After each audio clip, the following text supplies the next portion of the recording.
I'm a man of Manetheren, and I approve this message. What's going on, everybody? Welcome to another weekly. I'm going to call this CHILLPOREAL because I don't know what else to call it, chill chat. So right here with me, we have the man, the myth, the legend, but not just any man, a Man of Manetheren. How you doing, Nathan? Living the dream, brother. How about you? I'm doing good. I got a whole bunch of stuff done that I wanted to get done, but there's a lot more I need to do before this weekend. So just wanted to say thanks for doing this. I know I asked you only a few days ago. So yeah, well, I'm glad the calendar kind of worked out that way, and at the very least, got to listen to some groovy music. So I'm good to go now. All right, nice.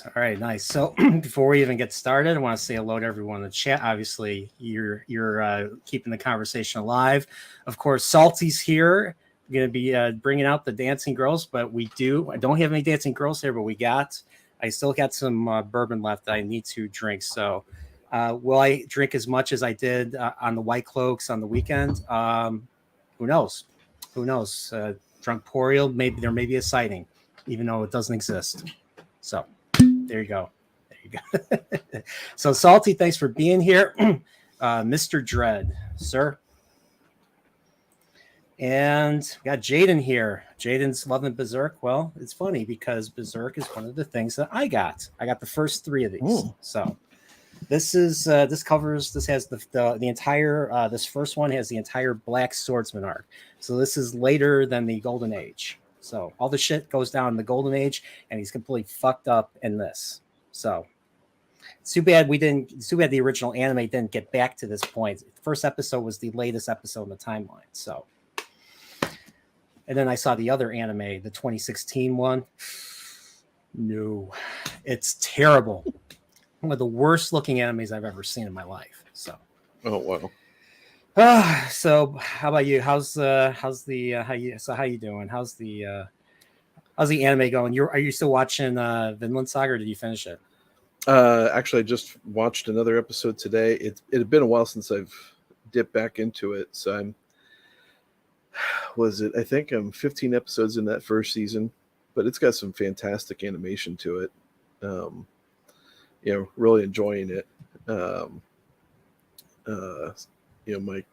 My youngest and I, we polished off Spy Family in no time flat, to where I was like, okay, where's the next episode? And she's like, Dad, there's no more episodes. We watched them all. We watched the first season. I'm like, oh, well, damn. I was actually really disappointed, because that show that's really good. A lot of good family values in there and everything. And it's got a fun little storyline with a spy needing to set up a family to do his job, so he adopts a girl, and then he goes and he finds a wife, and his wife, unbeknownst to him, is an assassin, and she doesn't know he's a spy, and the only one that knows the truth is the daughter that he adopted, who just happens to be a telepath. Oh wow, that's a lot to take in. I'll have to watch it. Yeah. I heard nothing but good things about it. So yeah, it's a lot of fun. My daughter has the whole manga. She's been enjoying that. So life is good. So I gotta ask. So did you watch the 2 episodes I sent you, or you only watched the first 3? I got through the 2. Oh wow! Today I had a slower work day. Had a meeting, and then I said, okay, well, I'll just keep moving my mouse because I don't have to work tomorrow. So I just made sure that I did my necessary things, and then watched those 2 episodes this afternoon. And of course, the episodes that Nathan is talking about is the original Legend of the Galactic Heroes, the first 5 episodes of the original OVA. Which I'm lucky because I bought it when it came out. Now it's not available to buy. It's either stream or no. I paid $800 for this and the other 3 sets. So this includes. Wait a minute, what? I spent $800 on so this is 110. The original OVA is 110 episodes. That covers the so the source material is 10 novels. 10 novels by Dr. Yoshiki Tanaka. I think he's I don't know if he's a professor, but he has a PhD in literature and history. So he wanted to write a space opera, and he ended up really fleshing out the history to the point where the editor and the publisher was like, maybe you should make this a historical chronicle instead. So he ended up doing that, but he still had, he really fleshed out, in my opinion, these characters, especially, the characters of Jan Wenley and Reinhard von Lohengrin, or Reinhard von Musel, which was his birth name. So I'm curious.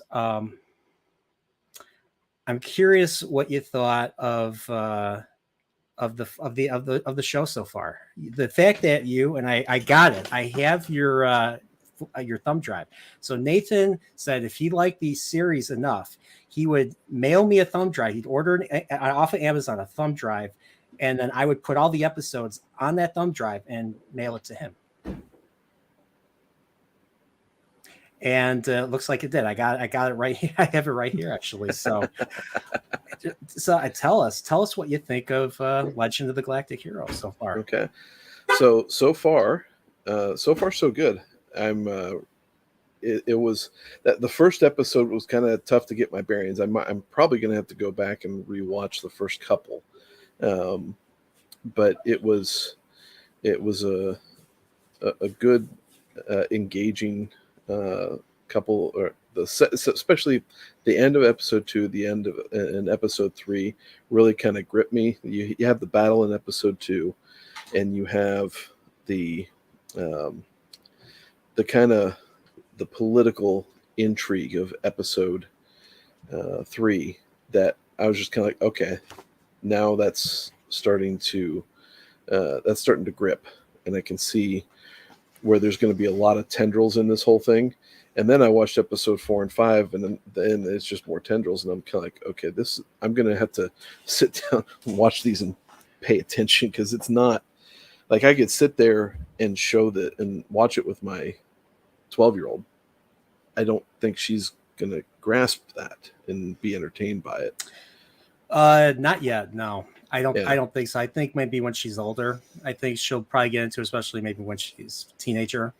But yeah, this, I mean, it's there's so much dialogue. I mean, this is practically I mean, like I said, this is adapted, and I've read the first 2 books. So the first 26 episodes of this OVA are covered in the first 2 books. And I'll say that it is covered faithfully. This series is more faithful to its source material than the Wheel of Prime. Oh my, yeah. Yeah, I brought it up. I had to bring that up. So, like, all the major events that happen in this series happen in the books. It came from the books. So, episodes. I don't know if episode 5 was added. A few of the episodes in this collection, in this OVA, were added. So there were additional stories, and these stories were actually really well told. So you can add stuff that makes sense, that complements the rest of the source material. So yeah, as long as you stay true to it. I mean, it's just like what we've talked about ad nauseum regarding Lord of the Rings and Wheel of Time. You can sit there and do adaptations to these things, or branches off of that, and kind of just build out the world a little bit. You don't have to sit there and throw the baby out with the bathwater, and which is all that media tends to do today. And I just I just enjoy there's a good old pop right there. Yeah, pop that cork. That's bourbon porn right there. I know. I might have to drink the rest of this. I don't know. We'll see. But it just, when you sit there and you watch a good story, you get immersed in it. You start really kind of getting gripped by it. And that's one of the things that I'm starting to get into anime for that very reason, because the stories are good. Um, Spy Family's a really good story and has a really good kind of family growth arc with it that I really like. Um, we're watching Demon Slayer, which that one's that's got some good stuff to it. And the Villain Saga's really good. Like, and you were mentioning Berserk earlier, and I watched something on Netflix that was entitled Berserk, and I have no idea what arc it was, if it was the 2016 version. All that I know is all of a sudden they're in space and some crazy stuff happens that I was just kind of like, Space. at least I think it was. It might have been another dimension. I don't know. It was. Oh, was it? Did it look like hell? It might have been. There was a bit of a graping going on, and I was That not. happens. That happens Yeah, in Berserk. I mean, the Berserk is not for. Berserk is not for. It's not for kids, and it's not no, for the faint of heart. yeah.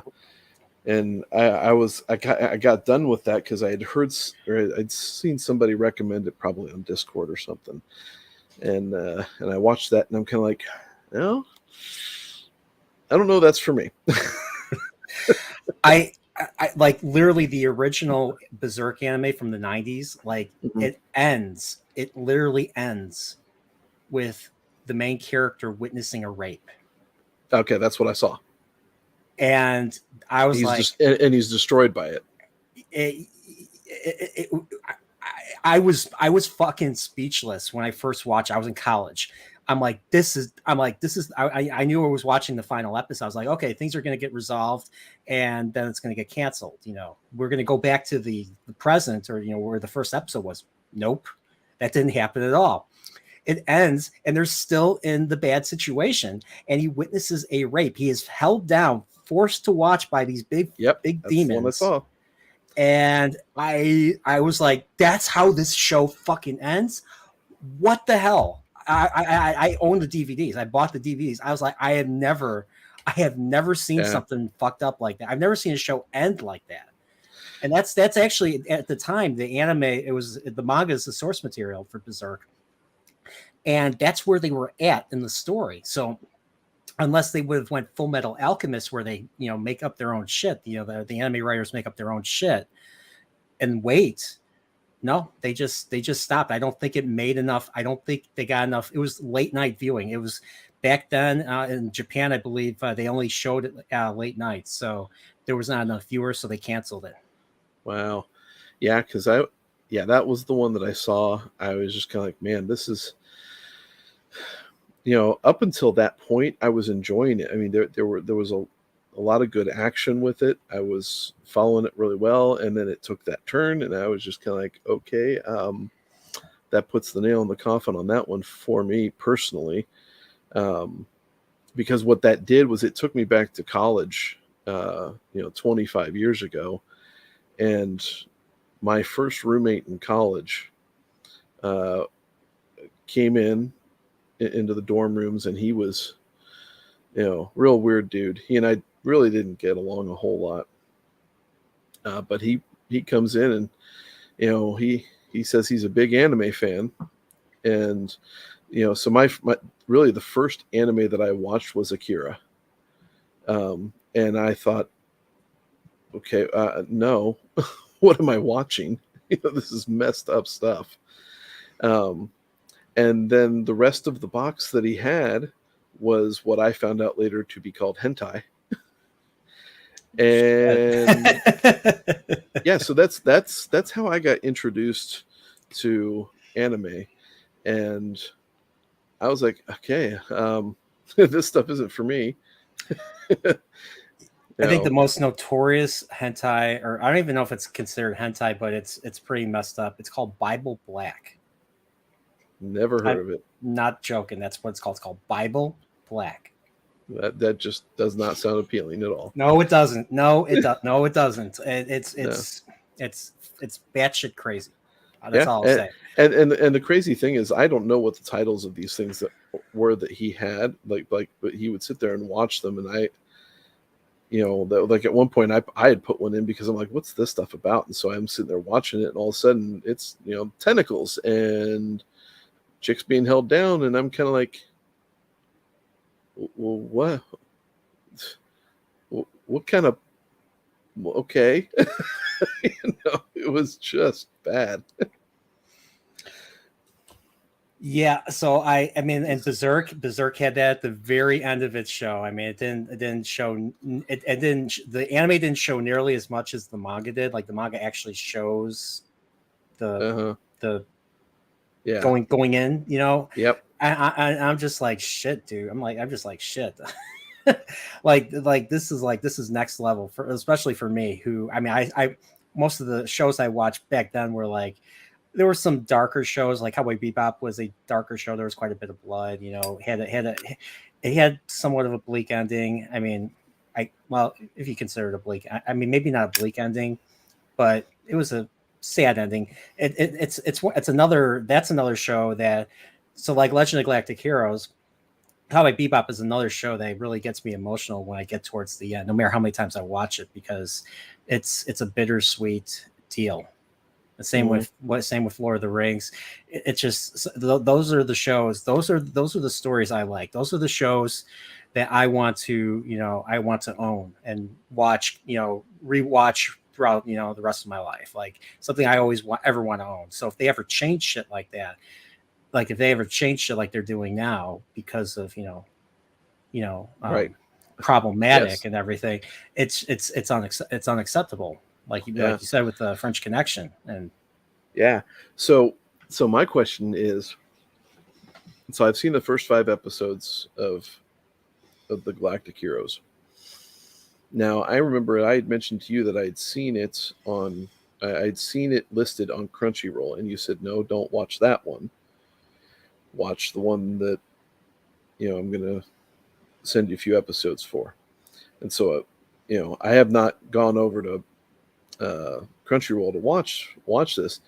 I noticed on the thumbnails that the animation is, I guess, would be considered more up to date.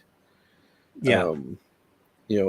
Is there do you know of any other differences in it, or is it just the fact that this is old school 80s animation classics, you don't ruin them? So for this one in particular, I mean, you've seen the art, you've seen the character designs, the music, the setting, the dialogue, the voice acting, and the openings and endings, the music and everything. I don't think any anime that I've seen that I know of has a greater gravitas than this.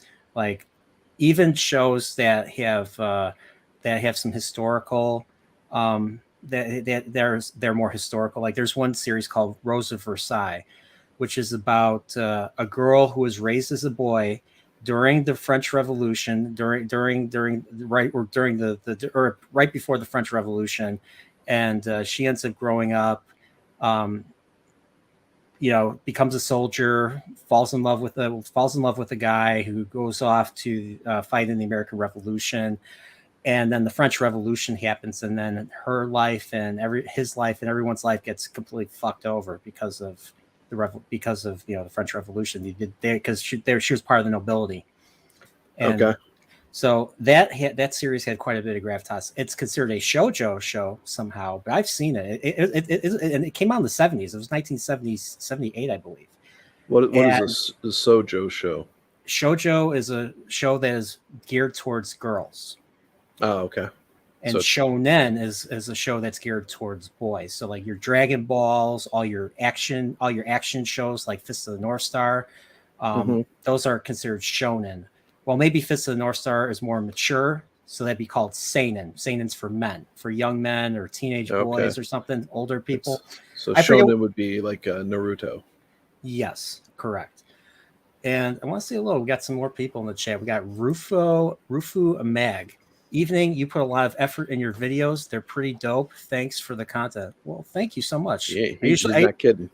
I usually don't get people on stream that have only watched the videos. Well, thank you. So thank you so much for popping by and saying that. That's really nice. I'm Mario Educational Mario is the next video game retrospectives. I don't just do video game retrospectives. I do movie stuff. I do TV show content. Nowhere near as big as the video game stuff, but hey, it's this is basically everything I like. So yeah, your Mario 64 one I watched today after I watched the Super Mario RPG retrospective. I thought both were really good. If I didn't have errands to run after I got done working, I would have actually sat down to do some Mario 64. And you said you saw the Ocarina one, right? Yeah, I watched the Ocarina one a while ago, but that was really that was a good one as well. And we're actually going to talk about Zelda shortly because you brought up a certain game, which I also did a retrospective on. A Link to the Past. We'll talk about that because you claim that it's the greatest Zelda ever made. So we'll have to debate that. But I'll be honest, you might be right. You might come out on top of this on this one. So what's this might stuff? I'm trying to be humble. I'm trying to say I might get my ass kicked by you. Oh no! Well, in terms of knowledge and stuff about these video games, I mean, I will say Link to the Past is my favorite. You probably still know more about it than I do. But yeah, my Zelda lore stopped pretty soon after Ocarina. My daughter has that. I got this. I have A Link to the Past. I have the comic A Link to the Past and the manga A Link to the Past. I don't have it over here. And there's a Majora's Mask one too, which is just a short story. It's not like the game. It's not like the story of the game or anything. So, yeah. Huh. Yeah. But yeah, so yeah, we'll get to this. But going back to Legend of the Galactic Heroes, so you saw the first two episodes. You saw the Battle of Astardia is what they call it. Yes. And that was and what's funny is that's not the first time that Reinhard, who was on the screen right there, and Yang Wenli, the other dude with the beret. So so this series, everybody, is takes place during the backdrop of a war that's been going on for 150 years in the Milky Way galaxy. Humanity has left its cradle of Earth. So Earth is no longer in the mix. People don't live on Earth anymore. Apparently there was an upheaval of sorts that led to people having to flee. I don't know if it might have been a post-apocalyptic thing. Nuclear weapons exist in this universe, by the way. And there's a point where Reinhard makes a decision that may be questionable. I won't get into it, but it's like in the episode 20s and all that. So Reinhard, he's a good guy. He's a good character. You've met him, and you've met his friend Kircheis, the redhead. Kircheis to me is the Sam to his Frodo. Have you kind of noticed that? Yeah. His sister kind of appoints him as that right off the bat. Yes. And she's always, because he's head over heels in love with her, and she's just telling him, be good to my brother, because he's Reinhard is basically a genius, and he has no friends. He doesn't take shit from anyone. You saw episode 4 where we go into how him and Kircheis met. And so they're from, so he's from a lower nobility family, the von Musels, and him and his sister and his father move into a house next door to. So Kircheis is a commoner. He's not part of the aristocracy. So we have two sides of this interstellar war. We have the Galactic Empire, just like Star Wars. You have the Galactic Empire, but this Galactic Empire is more less based off of Nazis and more based off of World War I, pre-World War I Germany, where you had the Kaiser, because that's who rules this empire. We don't have an emperor, we have a Kaiser. Yeah. And you there's a lot of German names. Reinhard is a very German name. Kircheis, or however you properly pronounce it. That the Japanese say Kircheis. So I say Kircheis. It's probably not how you properly say it. It's probably Kircheis or something. In German, but whatever. But there's a lot of German, and heck, they ride wagons, they ride carriages, like like just for, even though they have the technology, which they don't really go into. They don't really explain like their space technology and all that, but they use it while they're also using horses and carriages to get to different palaces, and they're wearing like freaking like the nobility. They're wearing ascots, and they're wearing older Yeah. outfits that you would Lots see. of frilly shoulder works for the ladies during balls and stuff. Yeah, and you have like evil, baronesses who are jealous of. So Reinhard is so at the very beginning of this story, the original novels, he's 20 years old and he's a senior admiral, and he already has the jealousy of all of the major admirals that are his peers, who are like more than twice his age. And not only that, but like Reinhard commands like several admirals who are like 10 to 15 years his elder. So he's already commanding men, and of course he's already commanding he's commanding millions of men. So like the logistics in the show is insane. Like there's like tens of like the beginning of the very first episode, you have four fleets of the alliance. So the alliance is the other side. So you have the empire, which is basically it's an aristocratic monarchy. It's a monarchy, obviously, and then you have the other side, the Free Planets Alliance, which is basically it's basically a republic. It's basically a democratic republic, and it's ruled by a council, and you have a chairman of the council. And you met the chairman of the you met the chairman, or one of the chair you met the chairman of the council, the one that the woman Jessica, the wife or the fiance of young Wenley's best friend, who got killed in episode 2 because of command incompetence. She literally goes to the funeral and protests there, and she's like, "Where were you? Where were you? Why weren't you on the line?" Interrupts the speech from the council member. That's right. It's like, hey, I'm on national TV. It part of it almost reminded me of like the Code Pink protests of the the war against terrorism back in the 15 years ago. Yeah. So I want to say we have I forgot to say hello to what's up, Gadfly? How you doing? He says Sig Jian, that's from Gundam. So Gundam is another example of a very epic and very Gundam is very dark. Like Gundam was supposed to be just a show about robots to sell toys and everything, and the creator Yoshiyuki Tomino, it's like, you know what? I hate Bandai. I hate you guys for making me do this. I hate you guys for taking away my creativity. So I'm going to kill all these characters. I'm going to make these young characters experience war. So the Gundam is basically war experience from from a teenager's point of view.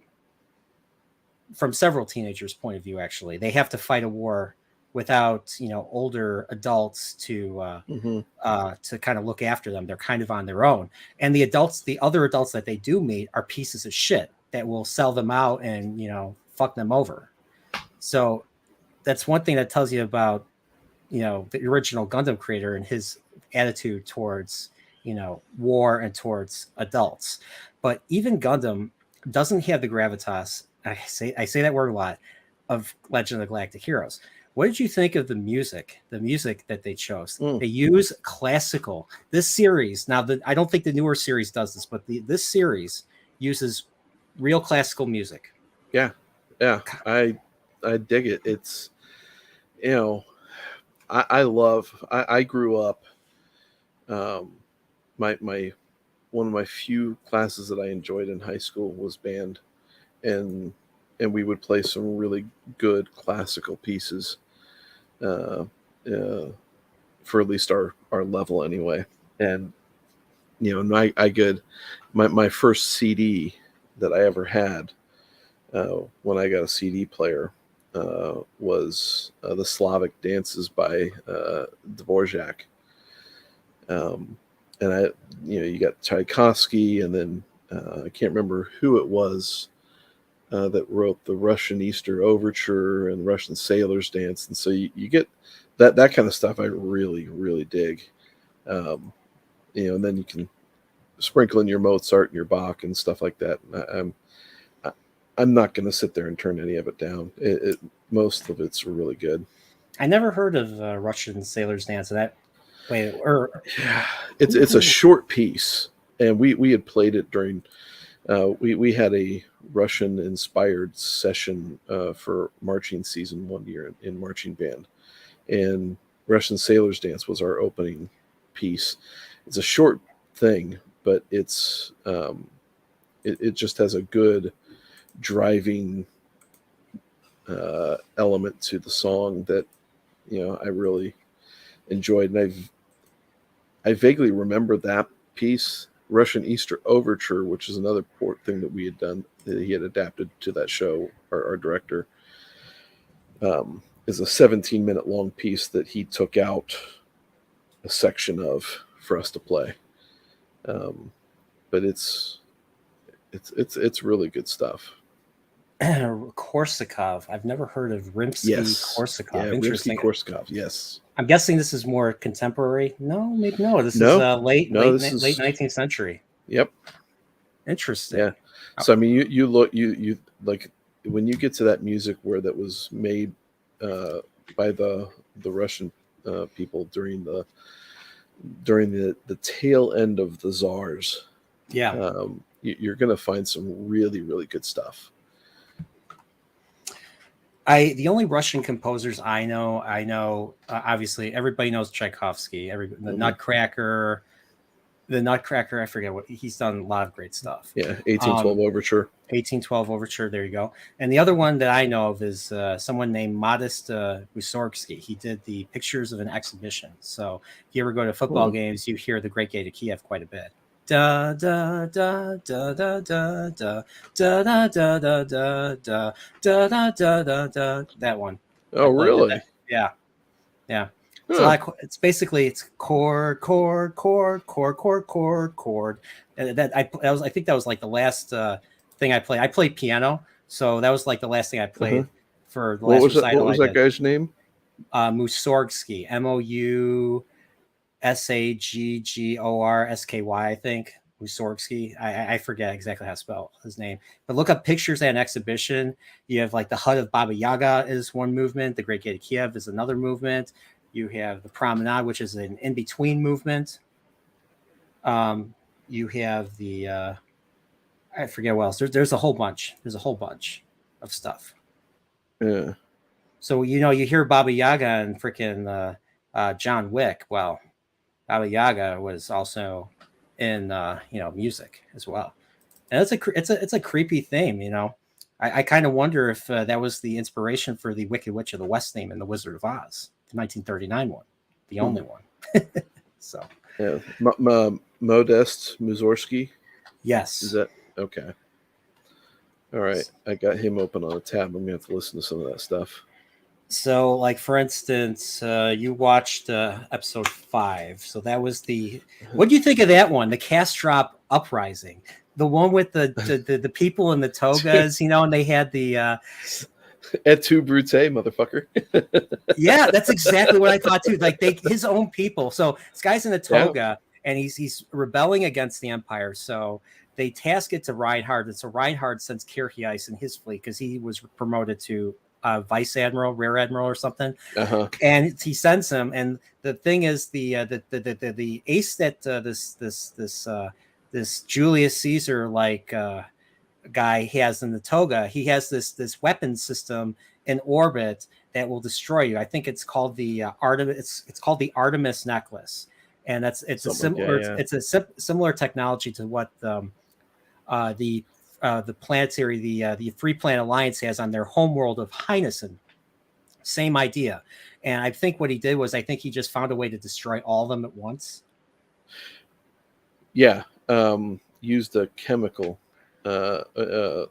system to destroy the necklace. I think that's what it was, because you would shoot the army that went there to put down the rebellion. They show up with 6,000 ships or whatever, and they get obliterated because the the necklace protects the planet and then fires right back and just absolutely obliterates everybody. And then so Reinhardt says, okay, well, I'm going to send my newly appointed admiral with just 2,000. Yeah. And they're like, And, they're all like, okay, sure, because yeah, they all want him to fail. Like that's the yeah, thing, they want him to fail, so they're giving him all these impossible tasks to do, and the thing is, it's blowing up in their faces because he's accomplishing every single one. So every time he does it, he gets higher and higher and higher. Like I think at the end of, I don't know if it's at the end of the Battle of Astarte in the first 2 episodes, I think he becomes a marshal. He's one of the 4 or 5 marshals of the Empire at that point. the So Reinhardt or Reinhard. So Reinhard starts off yeah, as a senior admiral with several admirals and their fleets under him, and yeah, then I think he becomes like a marshal, I believe. yeah. So It's almost like he's second in command in a way. almost he does have some of those. There's some like older guys that were like, there's like a trio of them that you see throughout the first few episodes. I think they were actually hired, but then because of how, I think I forget why they succeed, or they resign. They all resign to the point where Reinhardt almost practically, let's just say it gets to a point where Reinhardt becomes, well, let's just say he keeps going up. You'll see. I don't want to spoil this. But Yeah, well, tactically, he's on point with everything that he's done. I mean, he was outnumbered 5-1, I think, going into the Astarte. I think he was it was 2-1. It was 2-1. He had a single fleet. It was I think it was like two. It was almost two, it was like almost 2-1. I guess, I don't know, but he had a fleet of like 20,000 ships, one fleet, and the Alliance had 3 fleets of 10,000 ships each. And the thing was, they weren't like right next to each other. So what did he do? He just simply went and struck.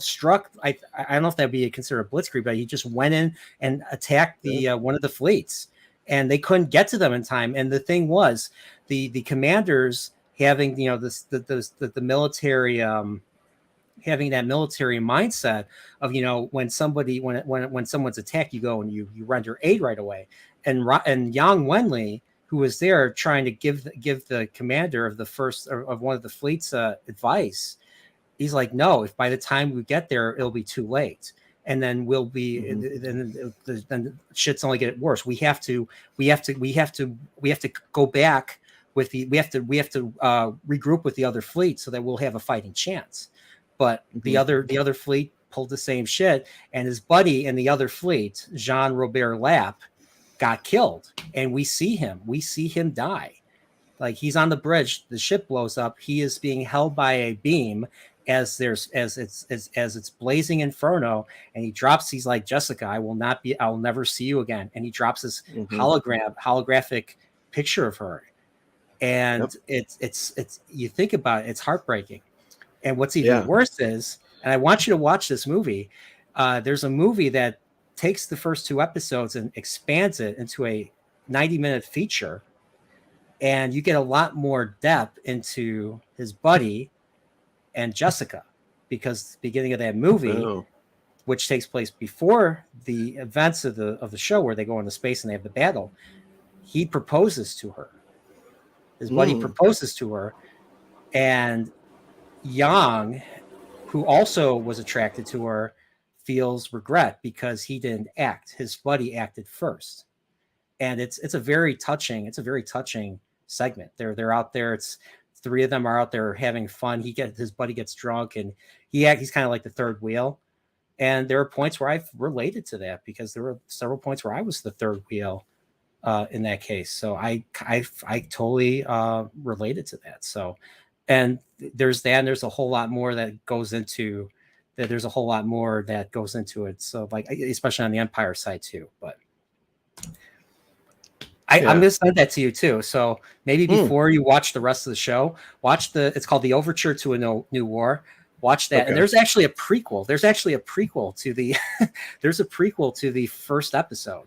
It's another movie. And it came out, actually, that movie came out before the series. It's called, so So should I watch the prequel first too, or wait till I finish everything and then watch the prequel? You know what? You should watch the prequel, then watch the Overture to a New War. So those two movies, and then watch the rest and watch the rest of the series.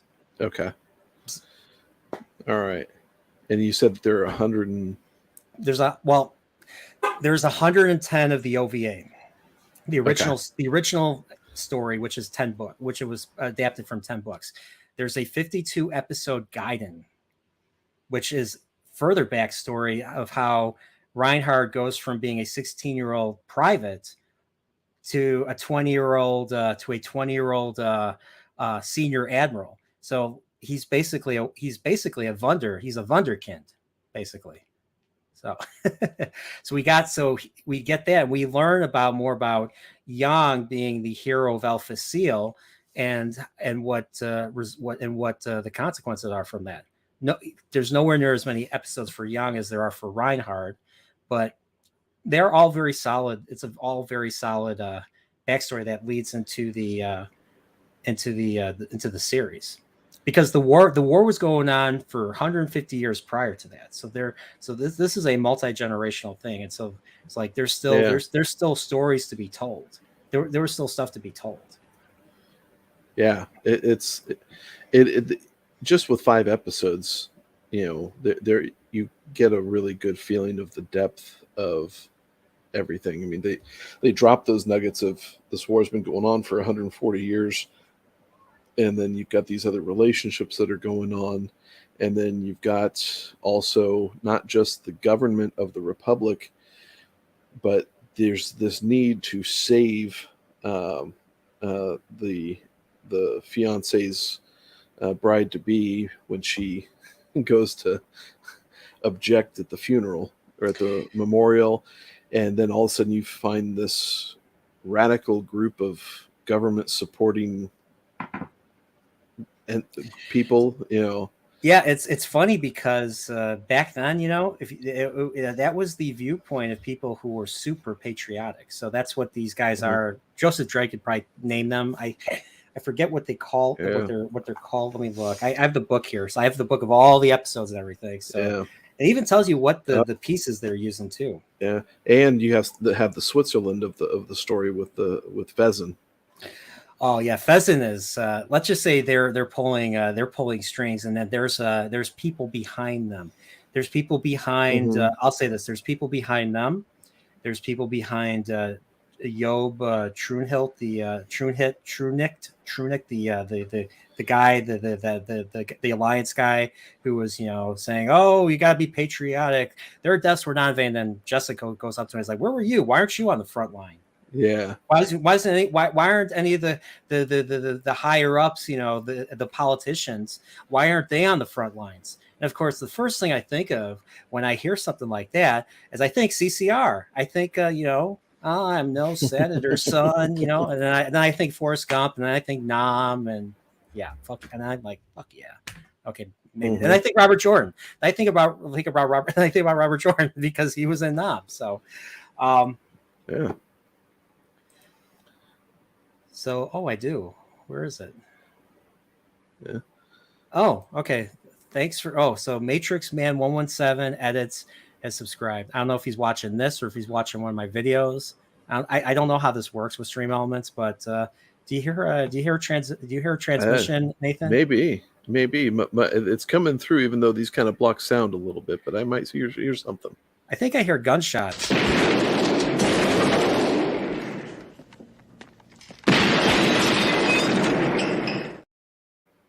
Welcome to Nerdporeal, I guess, Continuum, I guess. I don't know.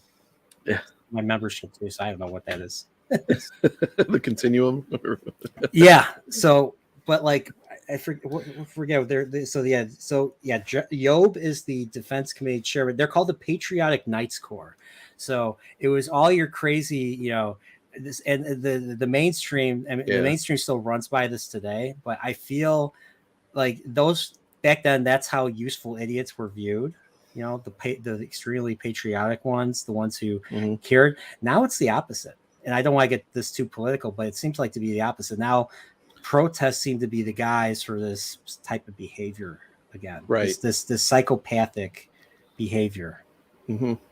Yeah, it kind of all ebbs and flows, based upon who wields true power within nations. It's and institutions and Right. yeah. But it's like you can sit there and see how, one political party or one group will sit there and have have a group of dissidents that they tolerate, while on the other hand they'll also have a group of supporters that may be considered part of their unofficial militarized actions. um, and I think there can be quite a few correlations on many political views with those types of things. So, but yeah, we won't delve into the allegory too deeply there. And that's the thing that this series is full of. There's a lot of commentary about the nature of government, the nature of politicians, the nature of soldiers, and attitudes towards prolonged war and everything. It's a very interesting thing. Yang Wenli has some of the best insights, like especially I don't know if you've heard any of them yet, but he talks quite a bit about his views on freedom and uh, and democracy and history, because he's a historian. He talks quite a bit about history, and that's why he's so good Yeah. at countering Reinhardt, is because of his understanding of the nature of man and the nature of waging Yeah. war. He had said something that kind of, and I can't remember off the top of my head what it was, but in episode 4 he had said something. I'm like, damn right. Yeah. And like let's just say that like you haven't seen anything yet, Nathan. Like shit, like unlike current modern shows, which I'm so critical of, things actually happen in Legend of the Galactic Heroes events. So Reinhardt and Yang are this is told like a historical chronicle. So these two men are very important to the history of humanity, the future history of humanity. And these two gentlemen are are the driving forces of change that hasn't been that hasn't changed in hundreds of years. So both of these nations, the Empire and the Free Planet Alliance, are both in a state of decline. They've gone. It's like that Star Trek episode, Taste of Armageddon. If you haven't watched the Trekporial, I did it with Salty, and we were talking about the nature of war being comfortable and war being just common to the point where it's not. Yeah. It's something that people just live with, and it's not the terrifying thing that should be avoided at all costs, which was the point of the episode. So in A Taste of Armageddon, the crew go down to this planet and they find out that this planet has been fighting a war against the neighboring planet with computers. So when the computers launch an attack, and the attack is recorded on a particular city according to the computer, then the people that were living in that area of attack have to report to disintegration chambers to become casualties. Like they literally go into a room, they get vaporized, and that's it. They're dead. And the thing that was terrifying, and Salty brought this up quite a bit, is that people were willing to do that. People were willing to do that without fighting it. And it kind of makes you think of a certain thing that happened a few years ago where people were willing to do, I mean, nowhere near the same idea, but people were willing to do stuff and remove, people were willing to put things on their, without saying anything. Well, and those types of things occur throughout history all the time. It's the see something, say something type of mentality, where you can sit there and report other people. And so like you think about Nazi Germany, where that was a big deal, where you're reporting even your own family members for saying things against the government. And it happened a lot in Russia and a lot in China. Nazi Germany, these communist governments that Yeah. were just horrible to their citizenry. But the boot of of a totalitarian government is a very powerful thing when you consider um, all of the different mechanisms that it can employ to make life miserable, uh, while at the same time uh, forcing you into a position where you feel like, and not necessarily are, but you feel like you have to subject yourself to it. It's it's insane, and Mm-hmm. yeah, and I think these stories are very important. I'd agree. Now nowhere near the so I forget, like there was one thing, like you said Soviet Union, there was one story, I don't know if it was propaganda, but I heard about this. There was a kid who called, who ratted on his uncle or his parents or something for un-Soviet like activities or something, unpatriotic activities, Mm-hmm. and I think they were executed, and the rest of the family killed the kid. And we don't, the thing is, we don't know if it's true. It's considered propaganda. I Right. forgot the kid's name. This was in the, I believe this was in the 20s, this was in the 30s or something. And Okay. they used the kid as a vehicle for propaganda to be, it's good to be friends with the state and all that. Mm-hmm. And Oh, yeah. I have you, you Lenin would know, have been a genius with that kind of stuff. Lenin and Stalin would have just absolutely made huge hay out of that kind of stuff. yeah, like I didn't even learn this in history. This was something that just came in passing. I was reading Wikipedia because that's something I used to do quite a bit. Now I don't so much anymore because I don't trust it. I don't trust it nearly as much. But I read this. I was like, shit, dude. Like this is, I like, like the stuff we learned in school. Like I swear to God, like schools really need to really get their act together. Like they need to teach. Like there's Absolutely. a lot of awesome shit. There's a lot of good shit to learn. Like there's a lot of good, like everything they teach is freaking boring and un It's weak. It's yeah. weak. There's a lot of weakness being taught. They're training you to sit there and say, "Oh, well, this is what's important." When, oh, are these things really important? Like some things, these are good. They're good highlights points in history where you can see culture shift. But let's evaluate so that we don't forget the big events that actually cause uh, the important things in history to occur, so we can avoid things at times.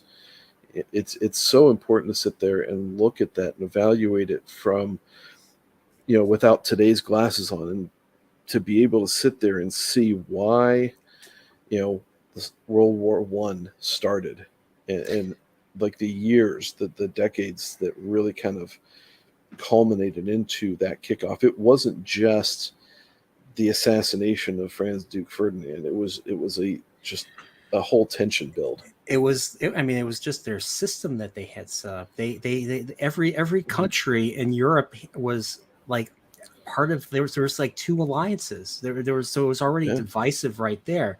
And so yeah, when one country gets fucked with, or one country gets it, the assassin of Archduke Ferdinand was the Serbian. yeah. And so what And happened? Austria-Hungary declared war on Serbia, and then then everybody declared war on Austria-Hungary, yeah, and then Germany got involved. Like Germany was blamed for World War One, and they didn't even start the war, but they were the ones that like how they're carrying the economy of Europe. Well, they carried the yeah, freaking war on the Central Power side. You had them, you had the Ottoman Empire, you had Austria-Hungary, and you had I think Bulgaria was the other one, but the only I one. think so. But in the history textbooks that I used, I remember reading in school, it was always about all the stuff the Germans did. I didn't know anything that I didn't Yeah, know anything that the Hungarians said. World War II, I didn't know anything about. I didn't read about anything about what the Italians did during the war. I didn't really learn. I just knew Mussolini right. existed. I knew he He's a was fascist. Hate he him. was a fascist, and he was killed by his own people. I think in 43 or 44 or I think something. so. Yeah, And yeah. I think it was hung from one of the trellises in the palace. I think. yeah, and I mean I learned about Hitler. I learned a little bit. I learned quite a bit about the Yeah, Japanese side. I didn't learn about the but government of Japan, but I learned about the yeah, but no one sits there and evaluates that Hitler was kind of small potatoes. If you look at the atrocities committed by Stalin, by Mao, by Pol Pot, these guys made Hitler look like a tame kitten at times. I read about something that, once again, I didn't learn in school. Mm-hmm. I learned that now it's alleged, but apparently Russia, Soviet Union, caused a famine. I forget what the famine was called. The White Cloaks on their server were talking about it in one of their subsections. Yeah. And maybe Gadfly remembers. I don't know if he was part of that conversation though. Gadfly knows a bunch of stuff. He's probably typing up corrections to stuff we've said already. Oh. But, yeah, yeah, I mean, it's like systematic starvation in China. Mao was really bad with that. I think he caused, the numbers 60 million. I think upwards of that amount, maybe. And he was the real big one. But like, Stalin was just massive amounts of death caused by these guys, and you look at the Soviet armies. I mean, these guys would turn their own guns on themselves to kill deserters that were retreating from a piss poor battle plan. You ever see Enemy at the Gates? Yeah, they're the people are trying to run. They're shooting their own men. Yep. Like the commanders were in the back, and they were, instead of engaging the enemy, they were shooting their own men. I'm like, I just like, dude, I have to watch that movie. Dude, I have to watch that movie. It's been so long. That was actually, there wasn't a whole lot. It was a lot of legend that was kind of being thrown about with it. I mean, Vasily Zaitsev was an actual sniper and everything, but yeah, they did a lot of buffing on the storyline, but it was still an interesting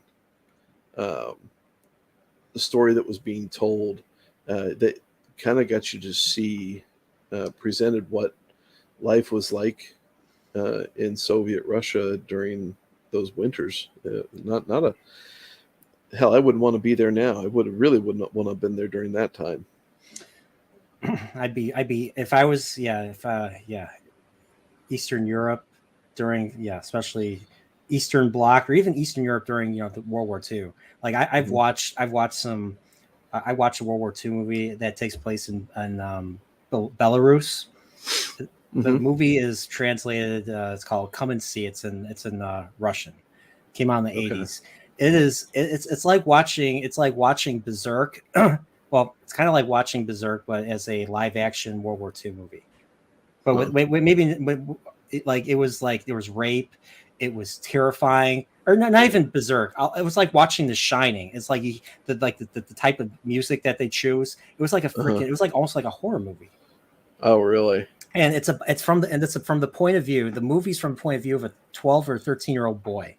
And so he starts off. He looks like a young man. He's playing war with his little friend in the sand dunes. He sees a fighter above, and he hides because that's what he does. And then he starts saying fucked up shit, and then he nearly gets killed from an air raid. And then he leaves his family. He's forced to leave his family because those military types, they just like to come into people's homes, bully. Like especially his mother was a single mother with two younger, twin kids, like we're probably 3 or 4 years old, and they're like, they bully. They're like, hey, do you have any food for us? Give us food. And the kid and these were soldiers. These were Belarus, militia or something. And he's like, he's like the son was excited to go with him, and the mother was just like, she was sick. She couldn't do anything. She couldn't stop him. And she's just like, go get, you're no son of mine, blah, blah, blah. And that's like, and let's just say that militia abandons him ultimately. And so he's alone with this girl. He goes back to his home, and he notices that there are rats, and that there's a smell, but they can't find it. And so he gets something to eat, and they hear gunshots, so they run out of the house. He doesn't see it, but the girl does. On the side of the house are the bodies. They were all executed by the Nazis. and you see it's a very brief shot. It's a moving shot, and you see the bodies, and one of them was it was his family, so he's alone. Yeah. And at the end of the movie, he looks like an old man. He looks like an old man. He has gray hair. He has wrinkles on his face. Mm-hmm. And this is a young boy. This is a young actor. And Yeah. I don't think, and I heard it wasn't makeup. They're saying it, like they really like the filmmakers put the actor through hell. But I wouldn't be surprised. It, But it, but that's the type of thing that hard lives like that end up showing on you. It does put a wear and tear on you. I mean, you look at, we're city guys, for the most part, and so it's there hasn't been a whole lot of stuff that I particularly necessarily had to struggle with, unlike some other people. yeah. But you look at people like that have been out and had to sit there and scrape by in life, and they've got these gnarled hands, um, and rough looking faces, and at the same time, they're usually the last people to bitch about anything. Oh yeah. Real salt of the earth people for a lot of times, but life can just be rough for some folks. And I mean the best writers of fantasy, Tolkien and Robert Jordan, Mm-hmm. both went through real hell. Yeah. I mean, they both were in combat. Yeah, and I'll tell you what, you haven't got there yet with the Wheel of Time, but there is some stuff that goes on in certain particulars.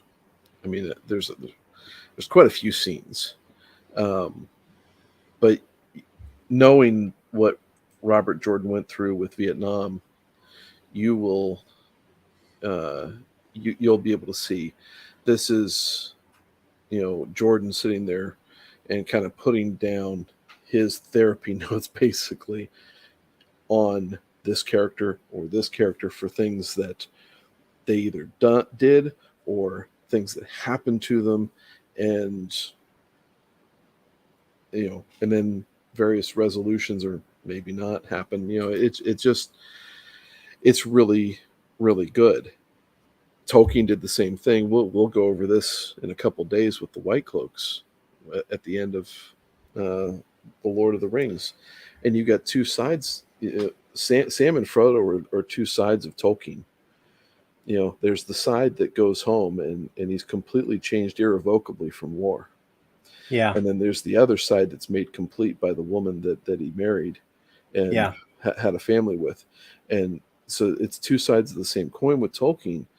Both sides beautifully written, and perfectly described as to you can't go back and be the same. But at the same time, there's still the continuation. There's still life to be lived, and you have to you can't be torn in two. You've got to dedicate yourself. And it's just I love these last four chapters. I never thought of it that way. So I'm trying to understand. So like when Frodo obviously leaves. They go to the Grey Havens. Frodo leaves Middle Earth for good. So is that maybe I'm misunderstanding, but is that your way of saying like Tolkien kind of left behind? And I know the White Cloaks did, like Alex did his video on Perrin, and of course Pips did a superb job pretending to be Robert Jordan in the military, and how Robert Jordan kind of had to leave behind that man that would sit and get pictures taken with bodies behind him, that part of him. Is that kind of what you're saying about for like that part is kind of leaving? I think so. I don't know if any of the letters of Tolkien, because I've never read them myself. I don't know if he's described this out. I would kind of be surprised if he did, because he seems like he's really private about those things, and considering his stance on allegory. But there's an element that I'm at least impressed with, like with Frodo, is he knows the toll that war takes, and that's because it's because there's another life that he has to continue with.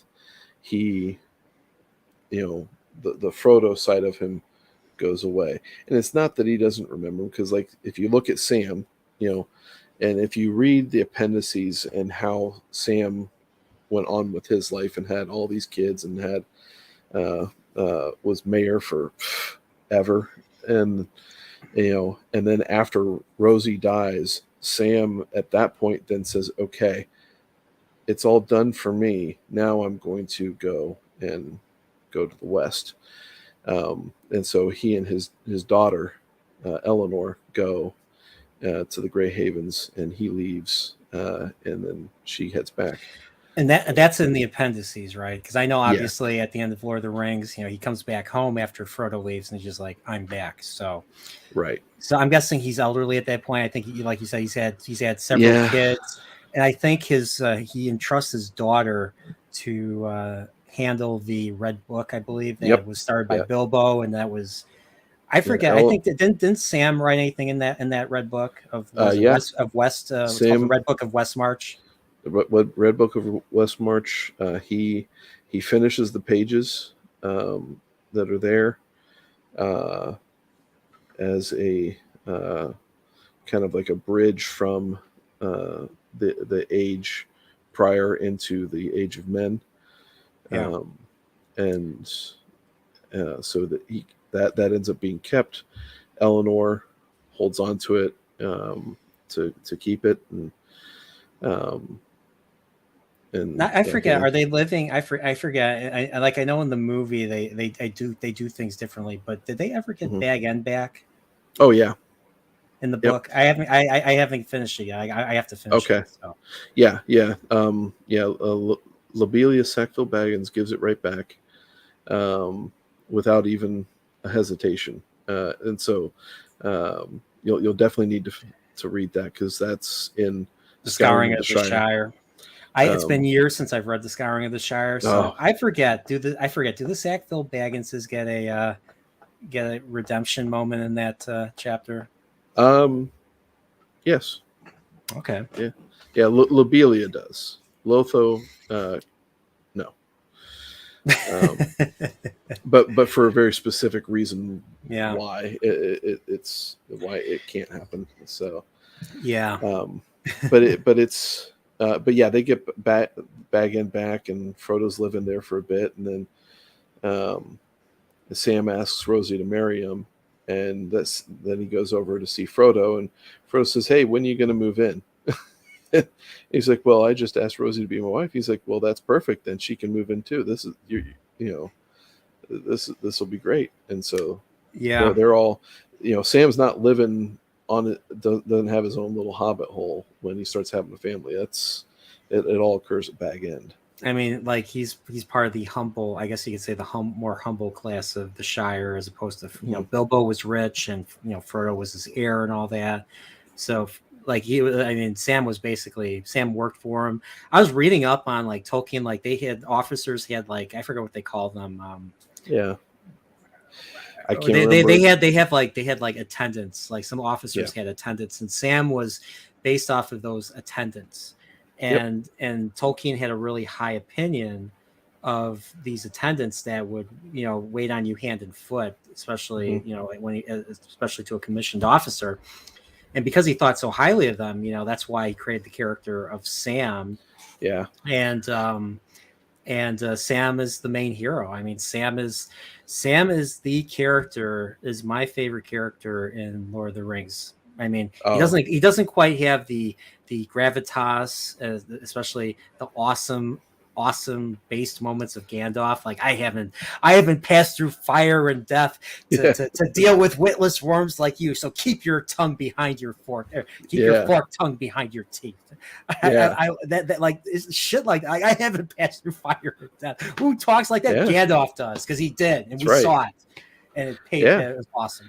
No, Sam doesn't have that. It's all Sam is the hero that doesn't get spoken of. Sam is the guy that has your back no matter what. Right. And to me, that is the person that is the friend you want to have. That is the spouse you want to have. I mean, Oh, not, you know, absolutely. There's let me see if I can find it here. So here's my version of the book. well, I'll go grab mine. I got the white one. I bought. I haven't even Oh, taken did out of you? its. I haven't even taken out of Nice. its plastic yet. Oh, nice. No, that's a nice version. I was thinking about getting that too, but I still have this, 20-year-old book here. Um, uh, but there's a portion in, I believe it's in the Grey Havens, um, where they're where the Merry and Pippin are talked of quite favorably after the Battle of Bywater. Um, they are the Shire's heroes. Um, Frodo's not really spoken of a whole lot, um, but Sam, unbeknownst to Sam, is actually spoken of well. And I'm trying to remember where it was in here, but it's he, Merry and Pippin are going to hear the people talking about them and hear the stories about them.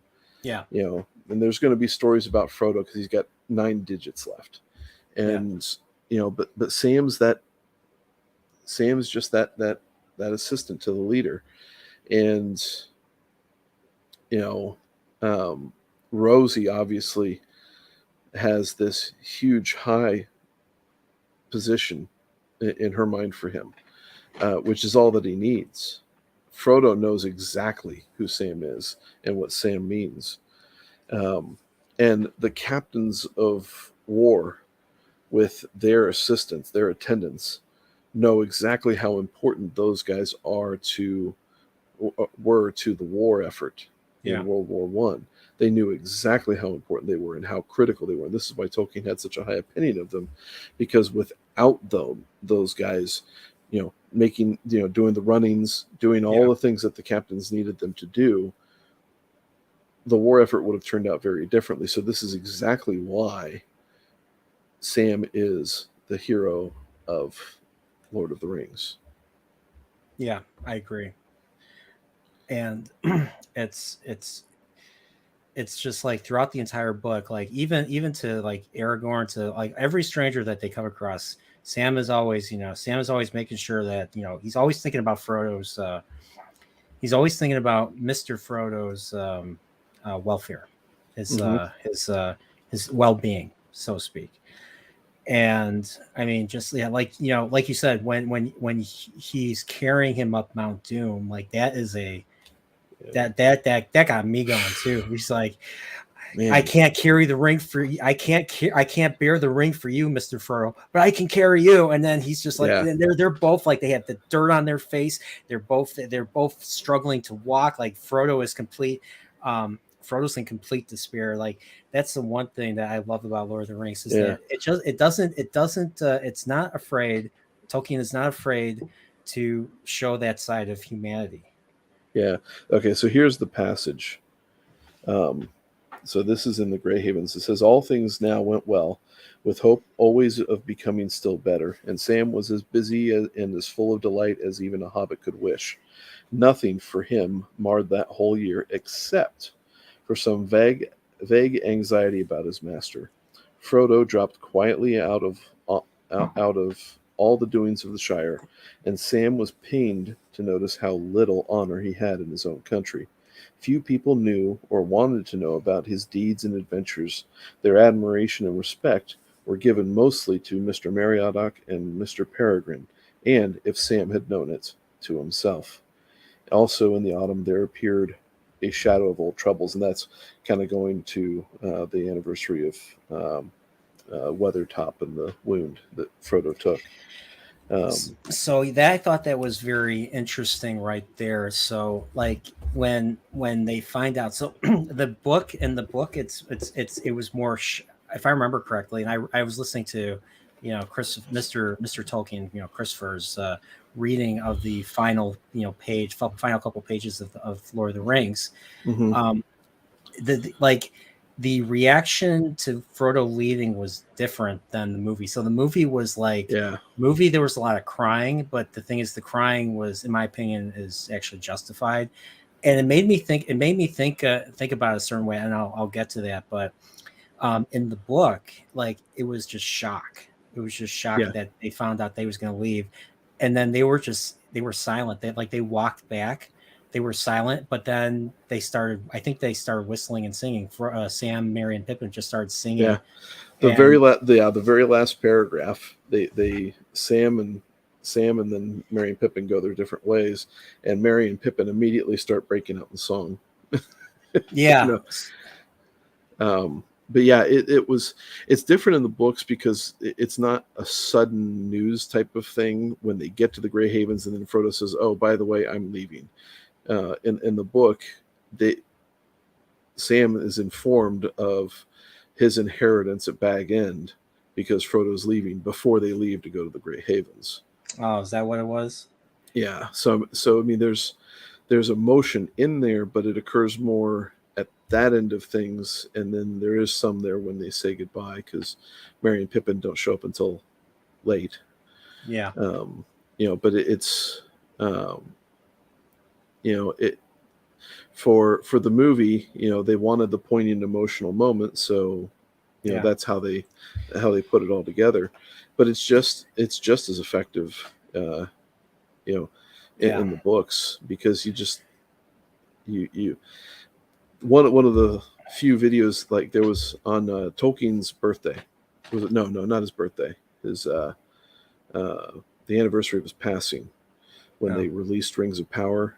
I released a video where I read the last yeah. two pages or something like that in I watched that honor. video. Yeah, and it was, it's a fantastically written section. It's I I don't think you can finish a book better than Tolkien did in terms of the 5 ending chapters of Lord of the Rings. I think it's the perfect epilogue that So puts a bow on chapters, all things. chapters 5, 6, 7, 8, and 9. Is that those are Yeah. the 5 you're talking about? Yep. So I Yeah. think, isn't it chapter 5 that's the crowning of Yeah. Aragorn? Yeah. That's the steward and the king, and then you've got chapter 6 is many partings.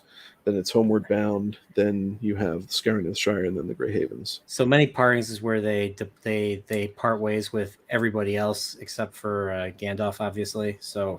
So that's the last we see of Legolas, Gimli, and maybe Aragorn, or maybe the chapter before was Aragorn. Aragorn. Yeah, Legolas, Gimli, Aragorn. You've got Eowyn, Faramir, Eowyn and Faramir. You've got, or Eowyn. no, it's Eowyn because Faramir is still back in Gondor. But you see Treebeard for the last time. Oh, so they do go Um, back. So they go back to Rohan. They go. So do they yep. go to Rohan, then they go through the gap of Rohan to get back to Yeah, Shire? because they bury Theoden. Oh, yeah, that's Um, right. and then they bury Theoden and then announce Eowyn's impending nuptials. So To I got a question for you. maybe So Faramir's still with them. I can't remember. Anyway, so obviously Gondor, you have the the Gondor. There's no king. So Isildur was pretty much like the last. I don't even think he was the king of Gondor. He was the king of the other of like north of the northern. the northern country, yeah, the But northern territory of Gondor. yeah, so Gondor didn't have a king for the longest time, and Yeah. so the steward was the one that was basically in charge, and Hmm. the house of Denethor, Boromir, Faramir. So were they like simply Castellans, or were they just basically kings in all but name?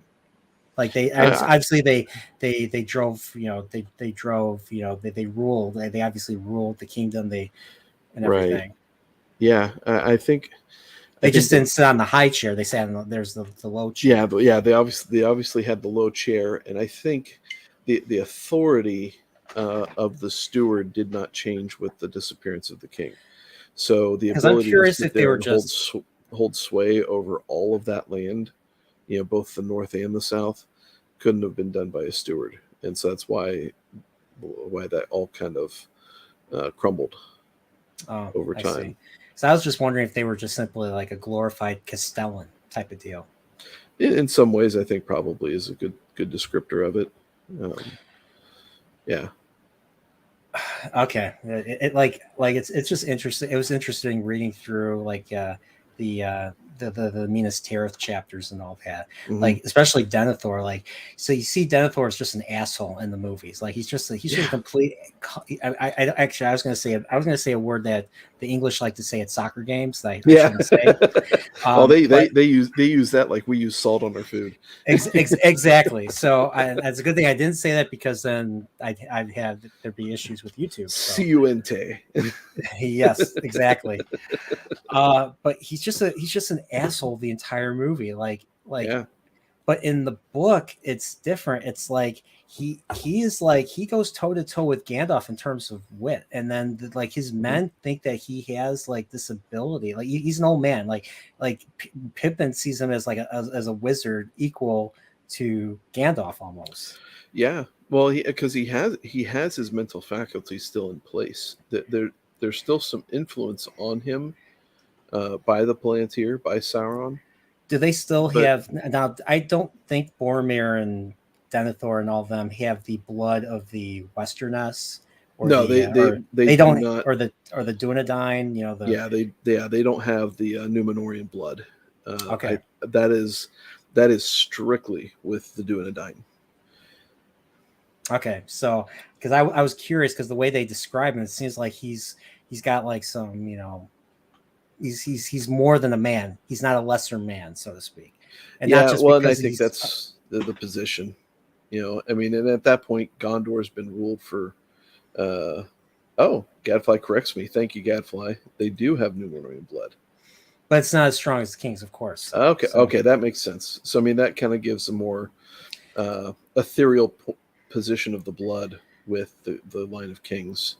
like the Uh, men believe okay, that he was wrestling wits with Sauron, like right. according to the first chapter of book Yep. 5. So, and just reading all that stuff is very interesting, because that stuff obviously didn't make it into the movie. So, hmm um, Yeah. that's I have to. I mean, I have to thank Pips and the White Cloaks for hosting these, because it's really gotten me to. I've struggled for years trying to get back into reading Lord of the Rings. I read it once and I saw the movies, hmm and then I never tried to reread it again. So Yeah. It's you know it, it's funny because I've read the books a bunch of times, you know, and every single time that I read them, I've watched the movies more just because it's that much easily accessible um, in terms of time constraints. But the I, I still catch myself going, "Wow, this didn't happen in the books." Like I totally forgot that this is what happened, and and this is why the whole misnomer of, well, you just want everything to be word for word from the page. It's like, no, we don't, because look at Lord of the Rings. It's still the greatest movie trilogy. Well, I think it's all one movie. It's still the greatest movie ever made, and it's clearly not word for word.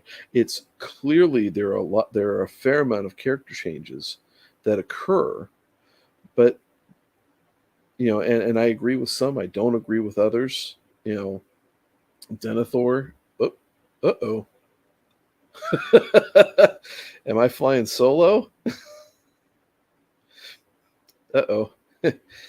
This is the Man of Manetheren hour. Welcome to the Nerdporial Continuum, where I'm filling in for Nerdporial. Um, and I don't know what's going on. Maybe he has something going on with OBS. Hold the fort. Yeah, no kidding. This is not the guy you want holding the fort. shut up. Oh man. Oh, shut up. Can you hear me? Yeah, I can hear you. Okay. Sorry. My mic has been doing shit like this. So, Oh, okay. as long as I don't sound like when I was on the White Cloaks on Saturday, everybody Uh-huh. said I sound like a vacuum cleaner. So, yeah. So Oh, hopefully wow. I don't sound like a vacuum cleaner. But No, you don't, at least from my end of things. But as I was saying, it's like, by the we way, don't. Oh, this was what me and Nathan were talking. oh, you just went. I lost all sound.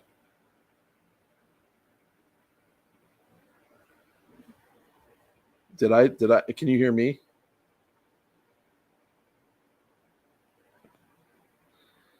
Because I can't. I can't hear anything. Um. All right. Okay, so he's having some more mic issues.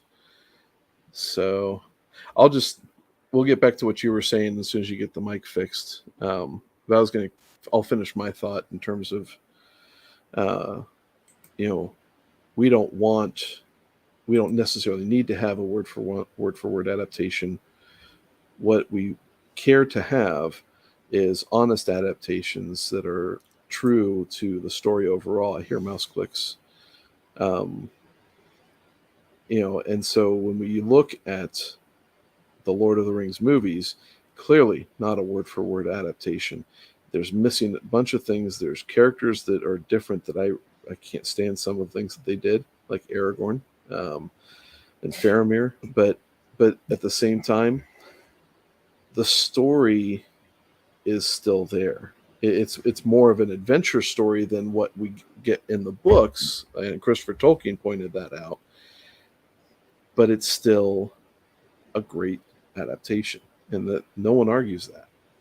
You If can you imagine if Peter Jackson pulled off not including the attack on Weathertop or the flight to the Ford or right? the Council of Elrond or the entire Bree thing. I mean, the Burlon thing and Eye of the World and Bree are, I mean, they're Yeah. comparable. More mic issues. Your mic just dropped out again.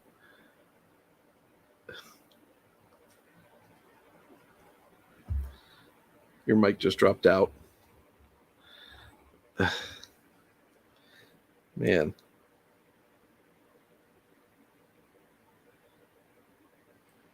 Can you hear me now? Yep, I can hear you now. Sorry, guys. Oh, yeah, it's all Like, good. but like it's just like imagine like that's something Rafe Judkins would do. He would Yeah. cut out the Bree part, the flight to the Ford. Dude, heck, even them on the river, like them on the river.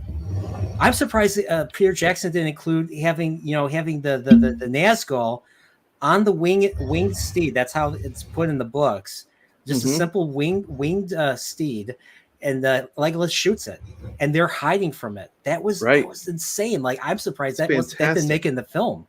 I'm reading Yeah. this like shit. I think I might have said something on Discord or something. Yeah. But But I mean, you get those little things, switching out Arwen, switching Arwen in place of Glorfindel. If I hear Glorfindel. okay, good. You say it proper because if I hear Pip say Glorfindel, I'm going to die of cringe. I hate. That's probably how Tolkien probably pronounced it, but I can't stand Glorfindel. Like that makes me cringe. Well, it sounds like you're putting the L before the E at the end. Yeah, exactly. Like Yeah, if you're but what? Glorfindel would be spelled Glorfindle, Right. not Um, El. Yeah. Well, and so going to what Rafe would have done, he would have cut all that out, and then he would have input other scenes that would mean nothing in place that he thought would be cool, because, well, you know, we don't get to go to Tar Valon in the first book, but I really want to go to Tar Valon, and that's really the same thing as Camelin or something. So why don't we just do that instead? And it's just kind of like, wait a minute, what? you know, and while we're there, we'll achieve nothing, and we'll actually eliminate the antagonistic push that we've had for 2 episodes, and then just have chat sessions in bedrooms and and Oh, you mean feeling? hallways. You mean feelings and feelings Yes, in corridors and that's right. quarters and Yes, all this bleeding heart bullshit. like, yeah, like it's just like, come on, just come on already. Seriously, like you can write. You have to have these scenes. Do we have to understand their feelings? Do we have to stop the entire story to have them talk about feelings and Right. everything? Well, the great way to do this is to sit there, and you can sit there and convey feelings in the moment of action, Yeah, and see how, just from the way that the story is told, you can then grow in an understanding of, okay, well, this is happening, and this is the kind of impact that it's going to have on this character. So I, as the one watching this, can understand that because I'm not a dipshit and I don't need to have stuff spelled out for me. So we don't have to have a conversation later on about feelings on a couch with a counselor. We can yeah. sit there and say, okay, why is he acting like this later? Oh, well, it's this scene over here, and boom, you know, you instill confidence in your viewer, or you sit there and just, even if you don't instill confidence in the viewer, you can just say, well, the way that I'm going to tell the story is that you're going to have to sit there and think for yourself during the movie instead of uh, being just amused by it. Now my Yeah, mic's working all of a sudden. yeah, Now I'm hearing it's the static. Jesus Christ, this stupid mic. I got to get a new one.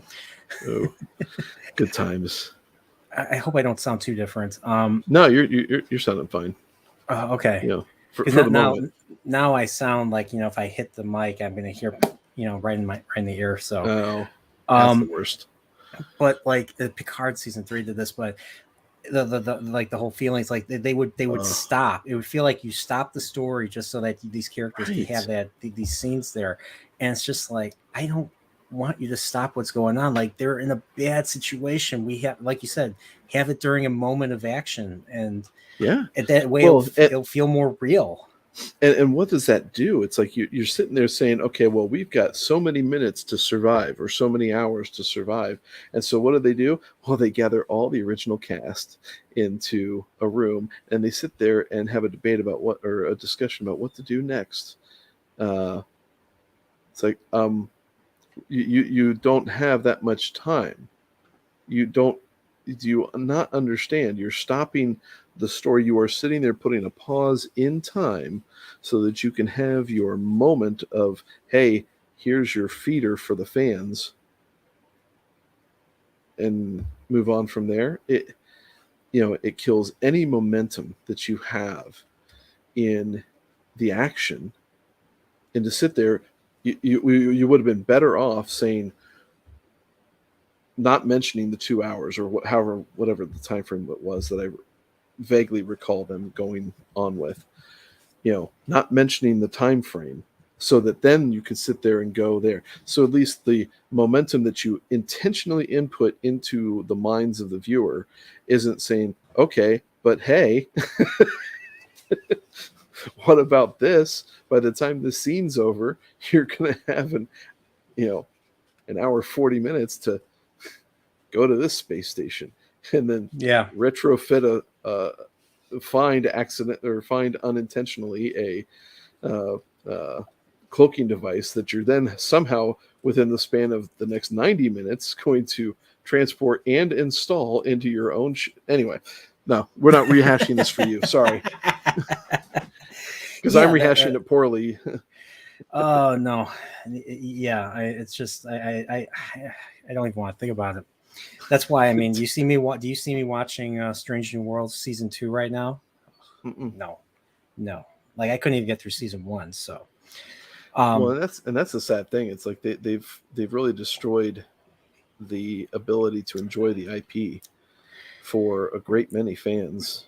And even the ones, from what I understand, even the ones that liked season 3 of Picard aren't terribly enjoying Strange New yeah, and Worlds. they're like, "Oh, Star Trek's bad again." I'm like, You mean, shut up.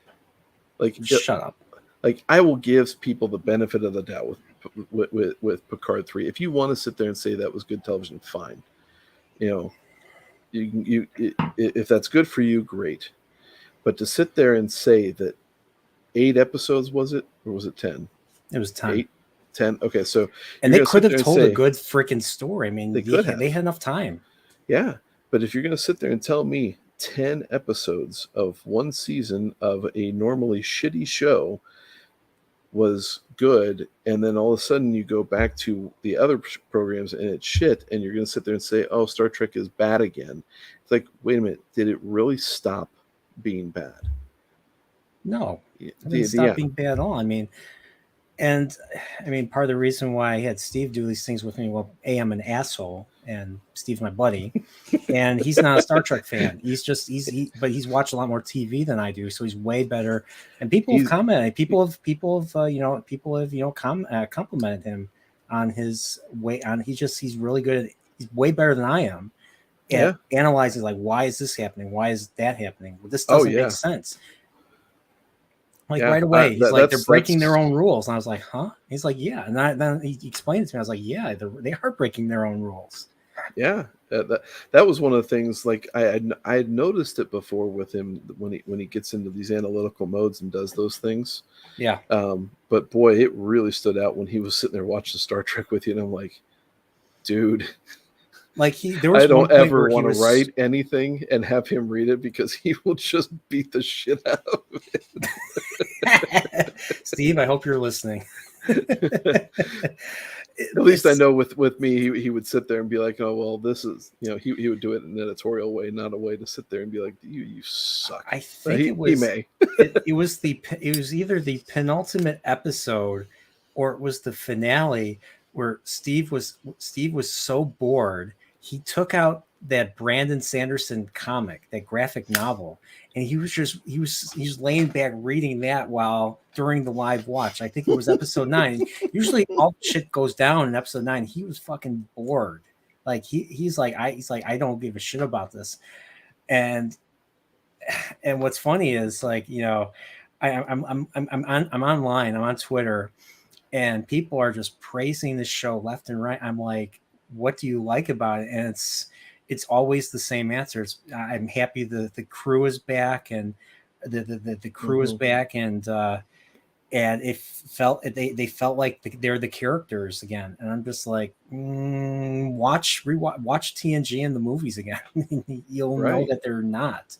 It's more like the actors just being themselves, really, than like there was an episode where Riker, at the end of the episode, Riker literally tells Picard that he killed them all, and while he's commanding the ship, and he says this in front of everybody. Like, that's something old Riker would never say to Picard. Riker would never say that ever. But yet he said that. It's like sitting there and being told that you need to eat a piece of shit just because it looks like a Tootsie Roll. Exactly.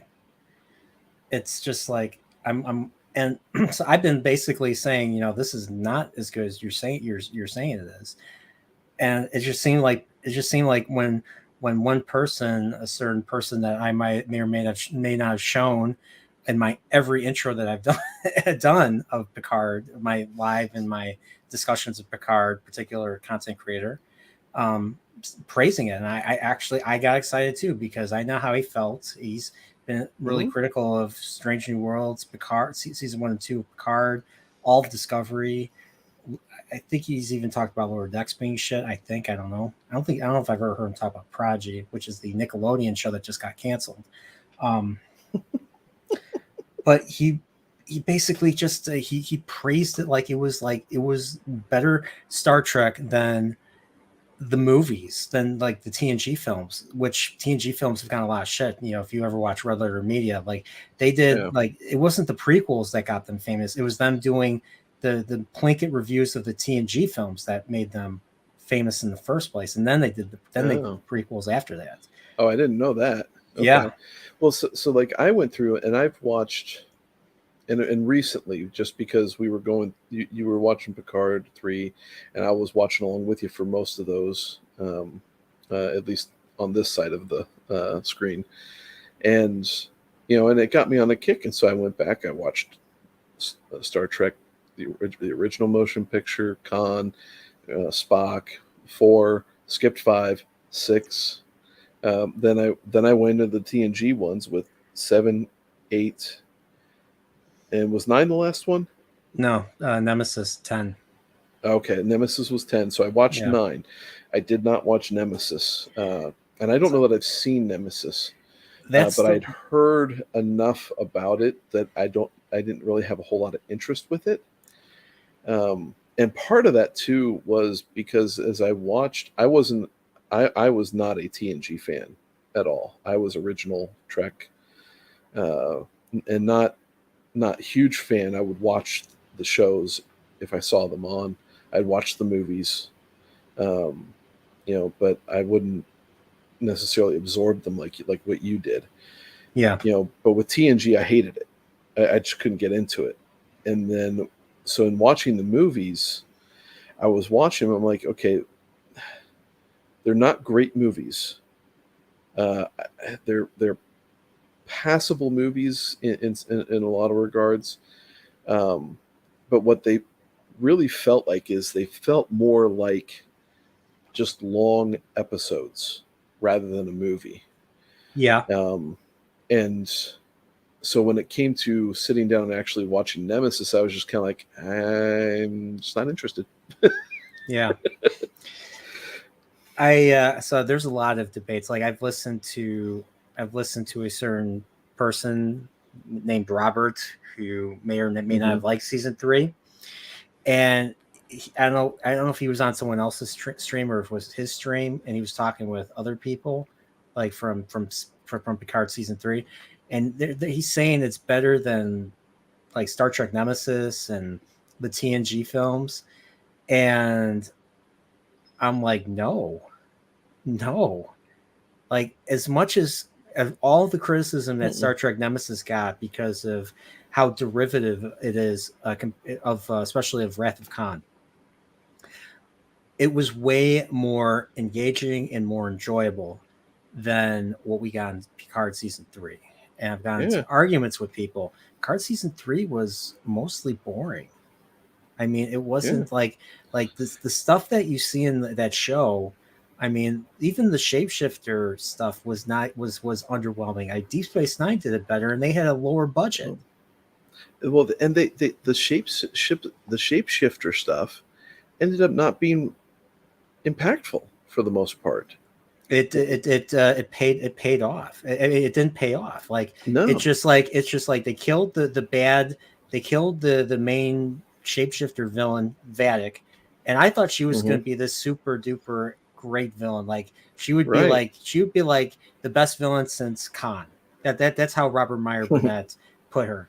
No, like she wasn't even She wasn't even as good as her father. Christopher Plummer, who played General Chang in Star Trek 6. I thought he was better.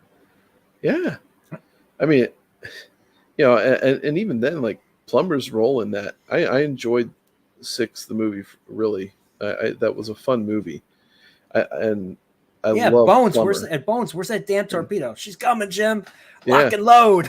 Yeah, but Plummer, in a lot of cases in that movie, he really hammed it up. But it was still enjoyable. He was still a believable character. You know that he was just a warrior that was just going to obliterate you if he had the opportunity. Vadic. No. Okay, so you sit there and you give her a cigar for every time she's on screen, but you sit there and you. Why would she smoke? You give her that pasty, wet comb over look. I did not like that. To be honest, I saw that and I'm like, that almost looks like a Hitler comb over, and so I wonder if that's the look they were going for. So you think it was like a Hitler? Okay, so kind of like what's her name? Last Crusade. The remember remember they're in the Nazi thing and they go through the secret revolving door. And then the woman sees them. That's her. She had that same hair. Yeah, I know exactly. I just watched the Indiana Jones trilogy because it's only a trilogy. Um, on Sunday, I did a whole all three, even though I'm not a fan of Temple of Doom. Still watched it.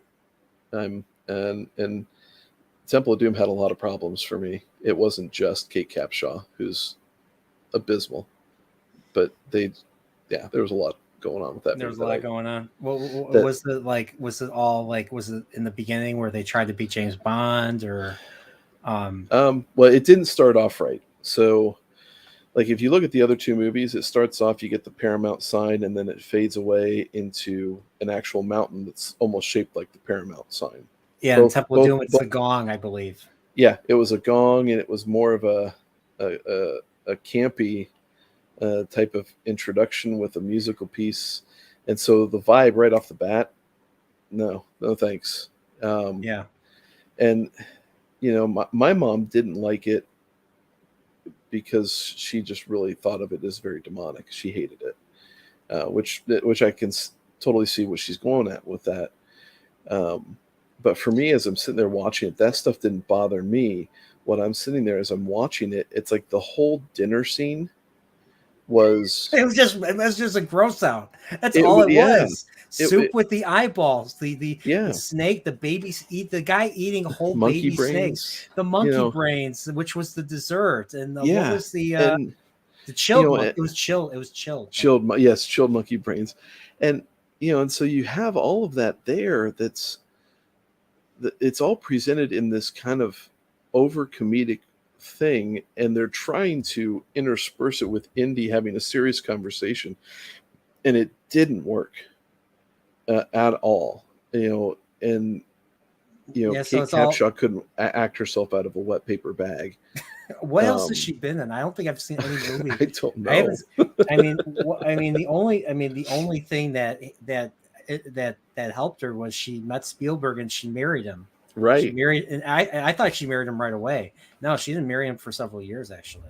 Oh, really? Yeah, I thought so too. But and then you get later on into the movie, and it picks up when they're in the middle of that temple. But you've got the whole thing with the bugs, when the ceiling's coming down, and the idea of that is good. The execution wasn't. When he's, like before, Willie, when we are going to die, and then he just makes a fright. They just frowns. A close up through the wall. Yeah. And before that, when they're sitting there I'll give her 5 minutes, and you'll be back in my room, and I'm sitting there thinking, okay, she's not coming. Like, he's not coming. I see what they're doing there. They didn't set that up well at all. They did not set up any sexual tension correctly at all. It was just, it wasn't, it paled in comparison to the first movie. Oh, yeah. And they redeemed the franchise with The Last Crusade, which was, there's an argument between that and the first is which one's better. They're real close. I personally think the first one's better because I think the first one is more. I think the first one took itself a little bit more seriously. Yes. I think Last Crusade took itself way less seriously. So I think that, in my opinion, is the reason why I rank Raiders higher. Now I know, I think Steve's favorite is Last Crusade. I think Alex told me it's also. I think his is Raiders, and. Yeah, so there you go. There's Steve. He's right there. the dial of poop. Yeah, he did a whole hour video. Steve dude, he did. He tore that thing to shreds. It was awesome. Yes. I loved it. Well, and I think Crusade. At the very least, from a nostalgia point of view, for me, just because Crusade was the one that I saw in the theaters. I did not see Raiders of the Lost Ark. I was real young. I actually did see Last Crusade, but I was real young. I was born in 84. I was born a few months after Temple of Doom came out. So yeah. And Crusade was 88 or 89. It was 89. So 89. So what's funny was I was 11. they got Connery for that movie. You know who? What a What great casting. You know what the other movie that tried to get Connery, but they couldn't get him because he was in Last Crusade. Oh, what The was movie it? that you skipped, that you said you skipped, Star Trek V. That's why they called the the Eden in the galaxy Shakari, Sean No Connery. way. And so he was originally, they wanted him to play Cybok, Spock's half brother. Oh, that was a good miss for Connery. So they ended up getting, they got Lawrence Luckinbill, Oh Lucille my. Ball's son-in-law to Oh, play. was he really? Okay. Yeah. So it's funny. Yeah. I don't know if you know this, but like Lucille Ball is considered like the godmother of Star Trek because it was Desilu Productions that's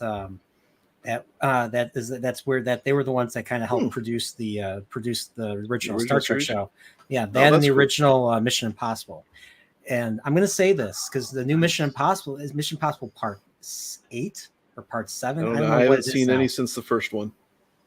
The original Mission Impossible series is superior to the movies. Like the original actors thought the first movie was shit because they killed everybody. And Mr. Phelps, the original, he's not the original leader. He was actually the leader in season 2. Mm-hmm. But Mr. Phelps was the bad guy. And Peter Graves, the original actor that played Mr. Phelps, was like, I'm not playing this. So he quits. And who do they hire? Well, they get John Voight. He'll play anything. So they got John Voight, and he played an evil Mr. Phelps. Yeah. That because I remember watching that stuff in syndication before that movie came out. I was so upset watching that movie because they killed everybody. I haven't watched one since. It's funny because I actually saw the movie first because I was a kid. Yeah. I got a few of the episodes on tape along with Star Trek because I was into that stuff in high school, so anyone else, so I was just a nerd, I was just a nerd who didn't really know anyone else that liked this stuff except for older people. So I'm watching this series, and this Mission Impossible series is awesome. Like you have this, like the whole recording on tape and the tape, the message. You get the briefing on tape, should you choose to accept it. Should you choose to accept it, then this tape will self-destruct in 5 seconds. Good luck. And then of course, then you go to you're in Mr. Phelps or Mr. Briggs's apartment, and he has this briefcase, and he has pictures of all the specialists that he has to select for this particular mission, who would work and who would not. And of course, he always selects the people in the cast, obviously. So your Martin Landau and your Peter Lupus and your Landau. Wow. Yeah, he was the original disguise guy. I need to go back and watch some of that. Yeah. And so we learn the nature of the mission from the recording, and then there's a scene where they discuss it. But what we don't know, what the viewer does not know, is exactly how they're going to implement that. And that's where the entertainment factor comes in. Yeah. How are they going to do this? And it was a team. It was a team effort. Yeah. And when you get rid of the team effort, it's no longer Mission Impossible. Dude, we're right there. Yeah. We're so right there. Yep. That's exactly why I got so upset with that. By making one of them the bad guy and everybody else is dead. Yeah, I was pissed. Yeah, and so it ends up being, now Tom Cruise is the leader, and he puts together a new team and everything, and it tries to be. It still doesn't even quite fit Mission Impossible. It just becomes an action movie where it's just like he's in the lead, and then there's people supporting him from. Yeah, well, that's kind of why I've always seen Cruise as somebody who is an unreal actor in terms of his ability to overact everything he's in. Yeah. He is. There's no doubt. You can't argue that he's a good action star. So I mean, if you can get over that ability to act, and then great. But like, I tried to sit down and watch The Firm a few months ago. I've not seen that one. I remember watching it a long time ago and thinking, okay, I can deal with this. This is actually a pretty good movie because even though he's the main character, you still had Wilford Brimley with his diabetes, and you had some other actors in there that were really good actors that really supported the film up. When I went back, I couldn't get halfway through it because it was just so poorly acted. And I've always felt that way about Tom Cruise. I hated Minority Report. Um, it's a good premise for a movie. I just can't get over him, and Yeah. so it was a miracle that I took my family to go see Maverick, um, and surprisingly enough, that could possibly be his best acted movie. I can't say that with any certainty because I've seen so few of his movies. Yeah. but he subdued himself there and played the role really well. And the movie itself, it wasn't any groundbreaking story type of movie, but it was just a freaking blast with all the practical effects and everything. It was a And breath of fresh air, it basically. was, and it's kind of like the environmentally hot thing, so to speak. But at the Yeah. same time, it was still good to go and watch it in the theaters. And if I were to go see Mission Impossible 8, 9, Wish, whatever it is, which I'm not going to, it would be because of Top Gun Maverick. It would not be because of Mission Impossible. So, I'm still not going to see it because it's not Mission Impossible. So, yeah. Yeah, I think the last one I saw was 5. I didn't see it. Like number 6 was the one with Henry Cavill, I believe. And that's the reason. And he had the beard and goatee. He was filming that, They had the and CG because of off his that, they had the mustache. CG off his mustache for Justice League or something. And Do you bleed? it was so stupid. That's another movie I'm so glad I never saw was Justice League. Like, I saw it. You know what I did like though, and it's a shame that they're not going to follow up on it. I did like the Zack Snyder cut. okay, I did it mean, make more sense? it made more sense. It felt like watching Lord of the Rings because it was doing the proper amount of setup in the beginning, Uh-huh. and that's why I appreciate it. And we actually got to see a battle. It was actually really cool. And we knew that the bad guys were coming at the end of the movie, and it was 4 hours. It felt like an epic. Not as good as Yeah. Lord of the Rings, but it felt Lord of the Rings ish. Okay. Or at least it tried to. It felt more Lord of the Rings than the Rings of Power. Yeah, like I remember watching. What was it Batman versus Superman? Is that what that one was called? What the one with where he fights Superman? Yeah. Dawn of Okay. Justice. Yeah. Yes. Yeah. So I remember watching the original cut of that, and I'm like, this is a freaking mess. And then they said, well, you got to watch the extended edition. Yeah. And I'm like, okay. So I watched the extended edition, and I'm like, this is a freaking mess. Zack Snyder, and I'm sorry if people are fans of him, he is a bad storyteller. He is really good with some special effects stuff. I can give him credit there. But in terms of putting a cohesive story together, Man of Steel could have been a great movie if you had character development. But Yeah. instead, you have this movie that you extended by a half an hour because you wanted a fight to go on that destroyed cities. And like if you compare that to Superman 2, where Zod and Superman fight in that, or the trio fight Superman in that movie back Yeah. in 81, 82, they clearly have all these powers, but they're not throwing each other through 18 multiplex buildings and then flying around to get to them and then punch them through another 18. And it was just it was just not. It took me out of the movie so badly that it was just kind of like you have this Cavill guy who is set up perfectly to be Superman, and you didn't develop Superman. It could have been great because I think Amy Adams could have been a great Lois Lane.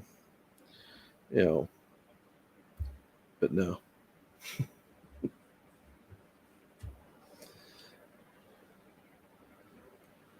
Oh, Dan Crane's in for a mug. How about that, man? Yeah, I know. Can you hear me, by the way? Yeah, I can hear you. Okay. I was having some. It cut out again.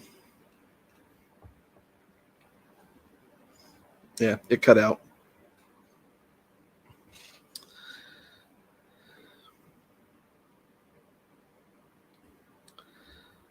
Nope. Nope. Anything now? There you go. Okay. Mike, you.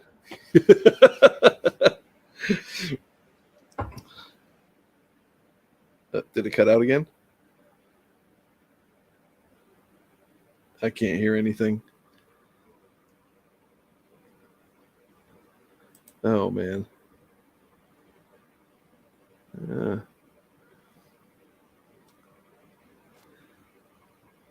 Maybe.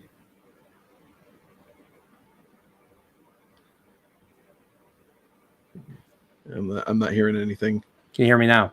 Ah, there we go. All right. I did. I took out the USB and plugged it back into the computer. So Okay. Hopefully that works for the next 15 minutes or so. okay. So we agree on Mission Impossible. Okay. Cool. Yeah. So I usually don't get people agreeing with me on that one at all. yeah, I mean, I did enjoy. I kind of enjoyed 2. I know a lot of people didn't, but I enjoyed 2 when it came out. But compared to the original show, like the original show blows it away. Like it's just way cooler, in my opinion. Yeah. So, I mean, it's Mission Impossible. I'm gonna have to find some episodes of that and watch it because There's quite a bit of good ones. Like the pilot is really good. Like the pilot, they have to go into a banana republic type country and recover 2 nuclear weapons. And so like what's his name? Martin Landau basically takes the place of the dictator, because the dictator is basically him as the actor.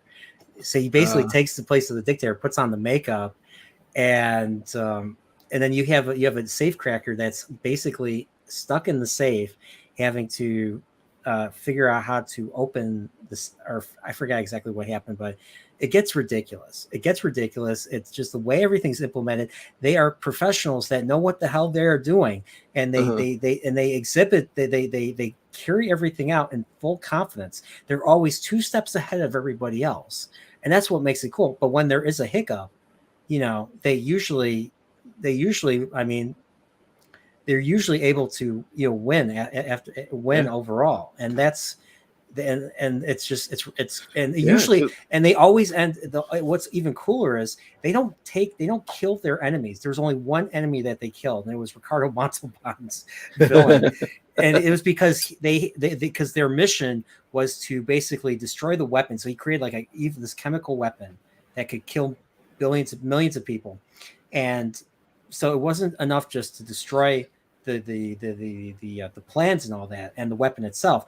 He had the weapon memorized, like he knew everything about it. So they had to kill him too. So they came up with a creative way to kill Ricardo Montalban, and they used like a toy, and the toy blew up in front of him, and that's what it was that killed him.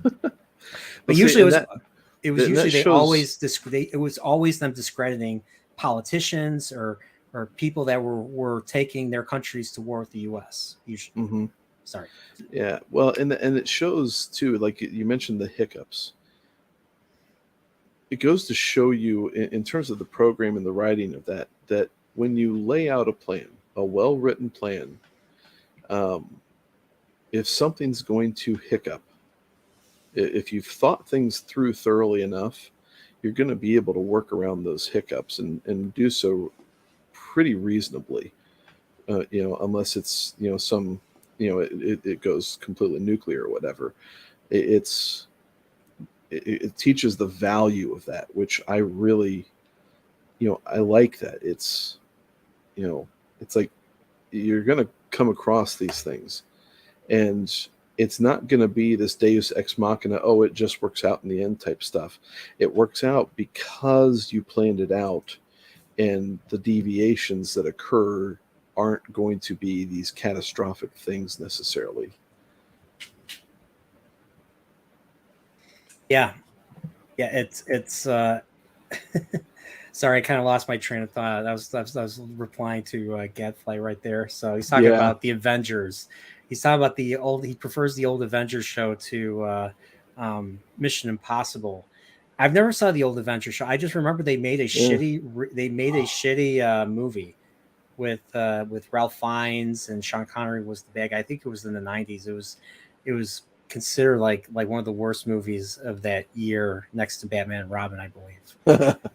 And so what's funny was I wasn't familiar with Marvel at all.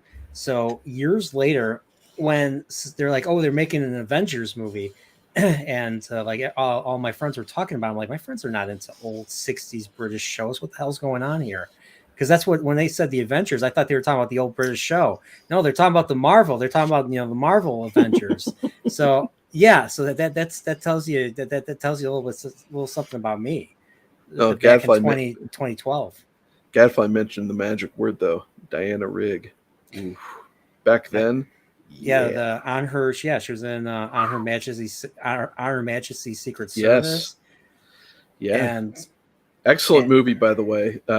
Lazenby there's an argument, even though it's just one movie. Lazenby up there in terms of Bond actors.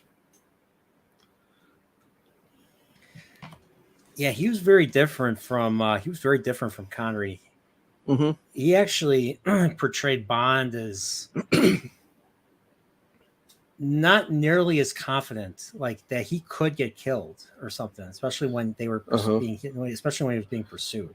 Yeah. A more vulnerable Bond, and you definitely see it at the very end. It might have Uh-huh. something to do with Diana Rigg, and let's just say Diana Rigg was the Yeah. Bond girl who did enough for Bond to the point where she married him. Yeah. He put a ring on it. Yeah, and Yeah. what happens when you marry a man who has countless enemies, especially enemies that were unaccounted for in said movie? Yep. Drive by. Goodbye. Yep. Damn shame, but still. And then they replaced him with Roger Moore. Okay, that might be a hot take right there. I mean, I like the Roger Moore movies. I don't like them as much as I like the Connery, the '60s Yeah. stuff. I think the '60s stuff is superior in every way. And as I recall, the further along you go in the Roger Moore era, the campier they got, and just the less tolerable for me. Which one do you think was the least tolerable? Was it Moonraker? I was gonna say Moonraker's got to be up there. Because Moonraker came out in 1979. That came out a couple years after another movie, right? Wasn't there a famous movie that came out in 1977 Could have been. That really like changed the course of the entertainment industry? Whereas everybody now wanted to make space was it science the Ice fiction. Pirates? Was it the Ice Pirates? I think it was the I think it was the With Robert Ulrich? I think no, it was the Space Wizards. It was the laser Yeah. sword wielding Space Wizard movie. Yeah, something like that. Yeah. Yeah, no, I mean, you really kind of got to Google it to figure out what it's called, because no one remembers. Yeah. Because a company called Disney got a hold of it, and no one gives a shit anymore. It's so funny, and I talked to a certain person that we both know who likes Andor. I was asking him, like, are you going to watch Ahsoka? And he's like, God, that looks horrible. You thought it looked? I mean, I didn't think it looked bad, but it's. You thought it looked bad? You have the all the bad guys have a penis, and all the three main characters that are going to drive the story, powerful women. Well, yeah, Ahsoka, Hera, and Sabine. Yeah, it looks so bad.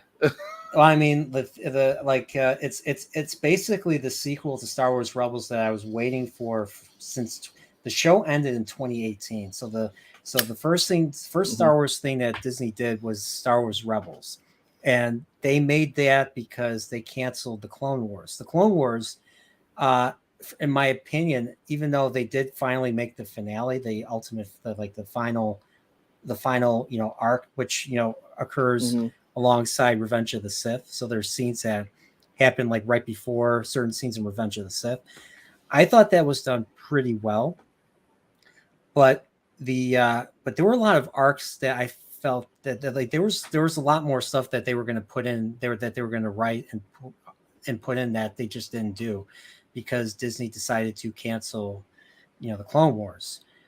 So they made Rebels, and Rebels was a very different type of show. It was more like they were trying to make it more like the original trilogy, where it just follows a small group of characters fighting the Empire. Right. So young obviously people rising up. Yeah, so it was like, you're on this Lothal planet and you have Ezra. So the main character's name is Ezra. And he's basically Aladdin. He's basically He steals shit and he looks like Aladdin. He literally looks like Aladdin. So, and then you have this other Jedi. So the one issue that I have with Disney Star Wars is that there's all these Jedi, all these surviving Jedi from the prequels that just magically materialize and appear out of nowhere. It just seems like there's going to be a point where you got to stop doing that. You got to stop making up all these surviving Jedi. I get it. I mean, everybody, they're scattered, but the original trilogy made it clear that Vader and the Empire destroyed all the Jedi, except for Obi-Wan. But then again, they added Yoda and Empire, so because they killed Obi-Wan. That's basically why they created Yoda in the first place. So just the idea of having a character, create a character that mentored Obi-Wan. So the master of the master was the idea. And I guess the reason why Lucas never wanted to create like a race of Yodas or something was, I guess, just because he just didn't want to. He just didn't want to do it. So So Gadfly brings up the Wonka trailer. Did you watch that? No. I won't even see Charlie and the Chocolate Factory, the Johnny Depp one. That's as horrible. As far as I'm concerned, it's accurate to the book, but it's awful. There's only one Willy Wonka, and that's Gene Wilder. Damn right. And I mean, if he, and everybody should know Gene Wilder. He's on almost every meme. Yeah. There's every meme has a picture of him just smiling. I thought it was important to stay page for page for the books. Exactly. So I've never read Charlie and the Chocolate adaptations Factory. And love them. I mean, good grief. Yeah, it was that trailer was just I watched it and I'm sitting there thinking, okay, first Timothée Chalamet wearing the outfit that Gene Wilder wore basically looks way too young for the part. I mean, he's mid-20s, I think. So I mean, he could pull it off. He's actually, I think he's 30. And he just looks young. Okay, which is weird. He looks like he's 16. He's 30. He's 30 years old and he looks like he's 16. That's and it just he looks out of place. He's not the right fit. I'm concerned about Dune. I like the first one. I'm concerned about the second one where there's gonna be a lot more. He's gonna have to display a lot more physicality. So I'm curious if he's gonna be able to pull it off. That's kind of one of those things I remember thinking about that watching the first one, because that first one's great. I got a 4K DVD player, and the first thing I bought outside of Lord of the Rings in 4K was Dune in 4K. The new one or the David Lynch one? The new one. The David Lynch one's bad. I can't especially with all the Harkonnens have like all these pus coming out, like they have these boils. They're gross. I guess they're meant. One thing I want to do, and hopefully I'll do this. I've never finished reading the first book. The I gotta read it. I've never finished. I've read like the first few chapters, but I think the way the new movie did, I think it was more faithful to the book or something. That's what I keep hearing whenever I've watched some videos on it. That it is a lot more faithful. They've made some changes here and there. Other people can speak to that more than I can. It was, in terms of a story, it was a lot of good setup. Yeah. They kind of Velum, or whatever the director's name was, he really just kind of fleshed out the bones of the story pretty well so far. And he says the second movie is kind of the war epic to the setup of the first. Yeah. And that's, I mean, Timothy Chalamet, he's a pretty good actor. Can he? But he's so slight of frame. Is it going to be believable when he sits there and has to go up against some much bigger people? And Well, I mean, the guy that played Elvis is yeah, going to be playing Fade Rotha. So if you don't know, Fade Rotha was the character that Sting played in the original yep. movie. The Sting is a nut job. Yeah, he is. And so they got the, I forgot, Austin, I think is Austin Butler, I think is his name. He played Elvis. He was in the Shannara Chronicles. Remember the Shannara Chronicles? I never watched that. Terrible adaptation of the sequel. So the first book, Sword of Shannara, was basically Lord of the Rings, except that's why I could only get through 5 or 6 chapters of that. It's not a bad book. I've read it. It's pretty interesting, but it's got a lot, like the tropes are all there. Like, and it was early. It's earlier than it precedes Wheel of Time. It precedes Song of Ice and Fire. I mean, it came out, like, I think a couple years after Elric of Melniboné came out, and I think Jordan was writing the Conan books at that time too. Is that when Belgaria came out? Came out in the late 70s? Yeah. Let me look here. I'm 3 chapters into this. I'm digging this book already. I really like how Eddings writes. So I'm assuming this one was 82, but this is also in the era after Tolkien got huge, and everybody was like, well, if you're going to write fantasy, it's going to have to be the blueprint of Lord of the Rings. And so in order to produce, Terry Brooks, possibly Eddings in a lot of respects, had to kind of do that. And Jordan, with Eye of the World, kind of followed some of those same things. And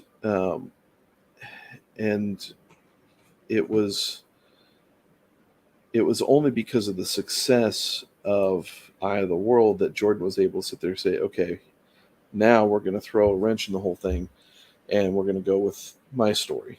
Not that Eye of the World wasn't his to begin with, but it was just boom. Here we go. Thank you, Salty. So yeah, thank you. I can't see it from StreamYard, so I had to open YouTube to see it. So yeah, thanks.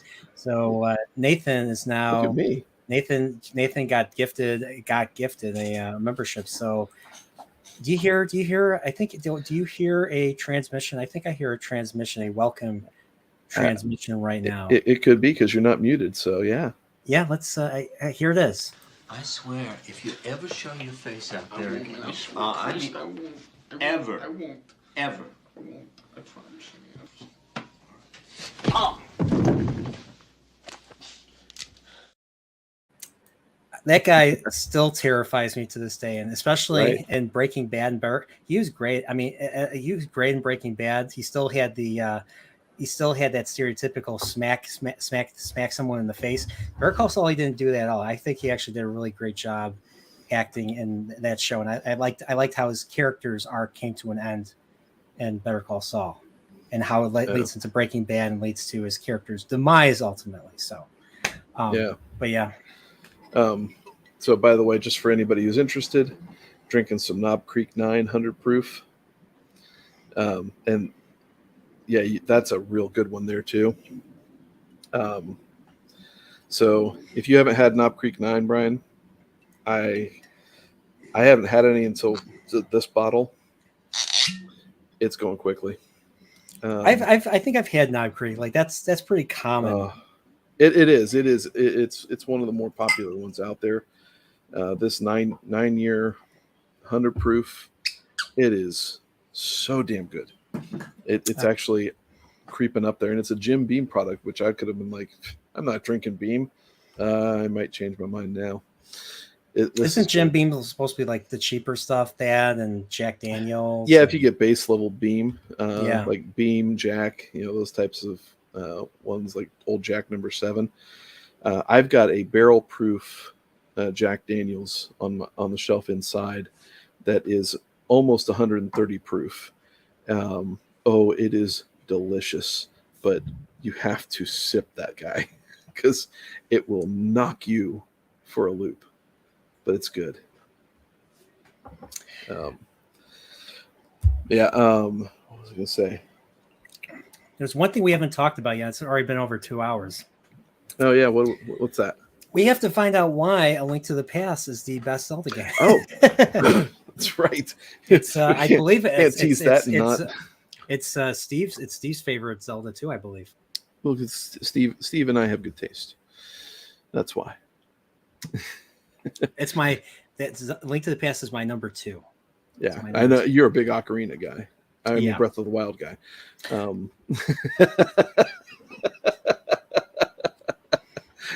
I didn't hear that. So this is my premiere on Nerdporial's Chill Stream, and apparently it's my last time on here. So,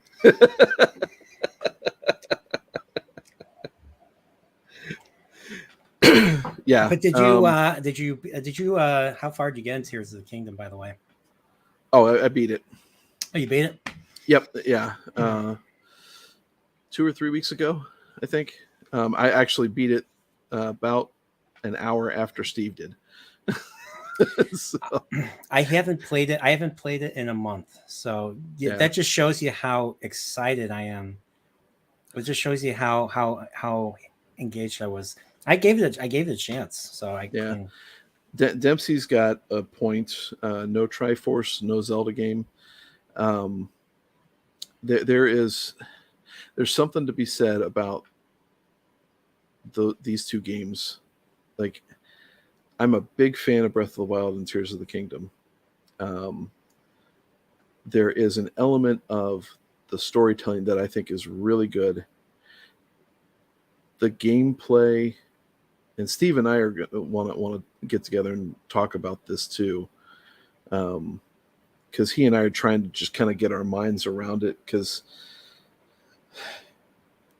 there are points and times in the game where it's the bad guys that you're fighting are a lot more difficult or a lot more threatening than the bosses and then Ganon. And that shouldn't be the case. Are you talking about the Lionels? The Lionels, in the Tears of the Kingdom, the 3-headed dragons that are called Gleoks. The Gleoks, yeah. But even if you come across a horde of like silver bokoblins, they, if you're like me and I forget to change into my proper armor before a fight, which is every 15 minutes, then they'll put a whack on me, and before I know it, even though I have 40 hearts, I'm dead. But I got to the fight with Ganon, and it was just kind of like he would hit me, and like, do you remember the scene in Dumb and Dumber when he's dreaming and he gets the crap beaten out of him by that Chinese guy in the restaurant, and he gets knocked over, and then he comes back up and he's like, "Eh." You made me bleed my own blood. Oh wait, that's something else. That's something else, but similar type of thing. And it's almost like it felt that way. Like there's Ganon in the fight can actually do that bullet time kind of stuff that you do to everybody else when you dodge them at the right timing. Yeah. And so he'll charge you in process of doing that, and he'll hit you. But I don't know that it took away hearts when it hit me. And you're fighting in the depths, and so your hearts should be suffering from that gloom. I was never under threat, and it was kind of like, okay, I'm just kind of going through the motions, figuring out the mechanics. Once I figured out the mechanics, it was boom, done. And And then when Ganon takes his final form, it was just like fighting that boss that you fought when you went to the Rito village. The guy that flies around, you're flying through his little panes. Yeah, I ended up Ice. using gravity. I ended up using gravity to take Yeah. take those weak points out. Yeah, it's very similar, and and so I was kind of like, okay, well, in terms of the fight, it was anticlimactic. In terms of the story, it was good. Um, so it was kind of like one of those. It's not fully satisfied feelings as I was when I was first getting into Tears of the Kingdom, and I'm like, okay, I'm playing 3 games at once here with all these levels, and it was fantastic. There is something to be said for, and we'll go over to Link to the Past here. This linear progression, very contained storytelling of Link to the Past that was very good, that increased in its difficulty with each temple. And when you realize you were going into an ice temple, you hated the fucking shit out of it. But you knew that even when you get into the fight with Ganon or Aghanim, as his surname was, you knew that you were in for somewhat of a challenge, because even though like you knew the mechanics that Aghanim, he would throw a thing of light at you, you would bounce it back at him, but then now he'll sit there and occasionally pop up to the top and shoot lightning at you. Yeah. And you knew nothing about where that was going to go, and so you had to kind of get as much distance between you and him as you could, if you could. Yeah. And so, I mean, there was still a challenge with it, even though you knew the mechanics of it. Mm-hmm. You knew the mechanics going into Ganon, that you're going to have to fight him. He's going to go invisible, and you're going to have to kind of take a blind sword swing to make him visible again, and then shoot him with the silver arrow. Yeah, but it wasn't easy. And it's not. But one thing that I think really stands out, and I think even does better than Ocarina, and Ocarina sets up its story almost flawlessly. Yes. Link to the Past, I think, does it even better. Like you there's a whole history behind what is going on. It sets up that the Triforce has been in this realm, this legendary realm called the Golden Land, which they've changed it now. It's the Sacred Realm, but same idea. And then people would go in, but they never came back. And all of a sudden, the state of Hyrule's in decline, and all of a sudden this wizard comes and basically assassinates the king, and starts abducting the descendants of the 7 wise men, or the 7 sages that kept the seal and base. So there was I believe it's the same war that was in Tears of the Kingdom. I forget what the war was called. I'll get my Hyrule story. Give me 1 second. Yeah, it's the Imprisoning War.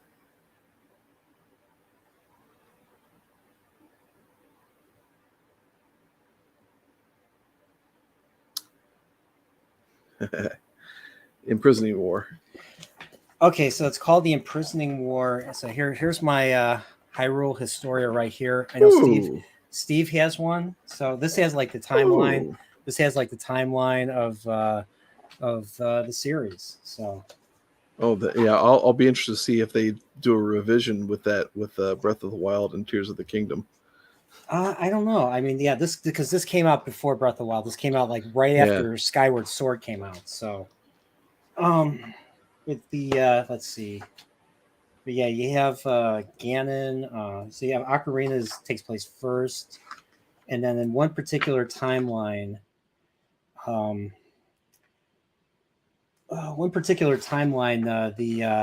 the hero dies. So when Link dies in Ocarina of Time, or he loses, or he falls to Ganon, that leads into the Fallen timeline, which is the original Zelda, Zelda 2, Link to the Past, Link's Awakening, all the early ones, the Oracle games, you name it. Mm-hmm. And I think even one of the Four Swords games too. So, trying to find out where it is. I think it might have been the Imprisoning War there too, in the Link to the Past, where Ganon gets imprisoned by the wise men or the sages, and then Aghanim comes to Hyrule to release or to remove the seal or the seven seals, so to speak. So how does he do it? Well, you see it in the very beginning. I showed it in my intro. He basically abducts all the descendants of the sages and Mm-hmm. just puts them on an altar in the castle tower, and then they vanish. And the thing that it says, the last thing that it says before it cycles back to the credits, so you start the game, is the time of Princess Zelda, because she's the final sage, the final descendant to be sacrificed. Her time is drawing near. So you're, as a player, and I say this in my retrospective, the game is telling you better start playing to rescue Zelda, because that's the very first thing you do. And you start the game, you're in bed, it's dark, and your Link is living with his uncle. Yep. And he hears Zelda, because Zelda has telepathy, apparently. Zelda has telepathy. She's saying, Link, help me, Link. I'm in the dungeon of the castle. Help me. And then he what's funny is the uncle hears it too. The uncle goes in, uncle leaves. He's like, don't leave the house, Link. I'll take care of this. Link goes after him, and the uncle was wounded, and he dies. And before he dies, he gives him the sword and the shield. And that's where the story really begins. Then you go in the castle, you rescue Zelda, you take her, there's a secret exit behind the throne. You have to push the ornamental shelf. You go underneath, you take the underground passage, and then you end up in the sanctuary. And the sanctuary is where, the church, the chapel, where, the minister, is hiding Zelda. And so then he tells you, go and get the Master Sword. That's the only way to beat Aghanim, because normal weapons don't hurt him. And you have to find the Elder. And then you find the Elder. Then the Elder says you have to go to these 3 dungeons to get the Pendant of Life, the Pendant of Courage, the Pendant of Wisdom, the Pendant of Power. You beat those. You get those 3. You get the 3 pendants. You get the Master Sword, and then you find out Zelda was abducted, and they murder the sage or the minister that was holding her in the sanctuary. So you go back, and he's on the ground. He dies, and then you try to get to the castle. You try to get to the castle because now they've taken her. They're going to sacrifice her. They're going to make her vanish, and you have to go back there. But by the time you get to Aghanim, it's too late, and he makes her vanish. And then you fight him, and then you fight him, and then he sends you to the Dark World, and then you start the second half of the game, and that's really where the game truly starts. Yeah, and that's where the challenge really comes in. Well, and that I remember playing that when that came out. My brother and I were sitting there going through and playing it. My older brother, and and I'm like, okay, we're now to the point. We've got the 3 pendants. We got the Master Sword. We're about ready to go and whip some tail. It's pretty amazing that we've already got the Master Sword. This is happening rather quickly. So, okay, let's go fight Aghanim. And then all of a sudden, she, when he disappears, Zelda, you're just kind of like, what the fuck? You're like, you failed. You literally failed. You failed. Right. Yeah. You're presented immediately with, wow, I don't know what's going to happen with this story now. And then you go fight him and pulls you in the Dark World. Now you have no idea what to do. And you're just kind of like, that was an epic introduction into the book or into the game that just kind of, really prepared you for just a really good series of temples, puzzle solving, just. That's why I asked when we did the Wheel of Time stuff, and because Wheel of Time has the 7 seals too for the dark one, And that's I asked like, oh, I was curious if there was a connection between the Wheel of Time and Zelda. But then again, I think both Wheel of Time and Zelda kind of took their inspiration from, like you guys said, the Book of Revelation. Yeah, I think that's There's a whole lot of uh, well, Jordan being, I think he was Episcopalian, if I remember correctly. Yeah, it's funny, is I just looked up Episcopalian. I never knew this because I just heard the name of the denomination in passing. So apparently they're Anglican. That's basically the branch of the Anglican churches in America. Yeah, I believe so. Without swearing to the Queen or the King or whoever. Mm-hmm. Yeah, it's I'm not well versed in all the different branches of Christianity, exactly what they believe, because I'm not an adherent to a particular one. I'd be more. I mean, if you're going to label, I'd be Calvinist, but the but in any case, with Jordan, he was such a a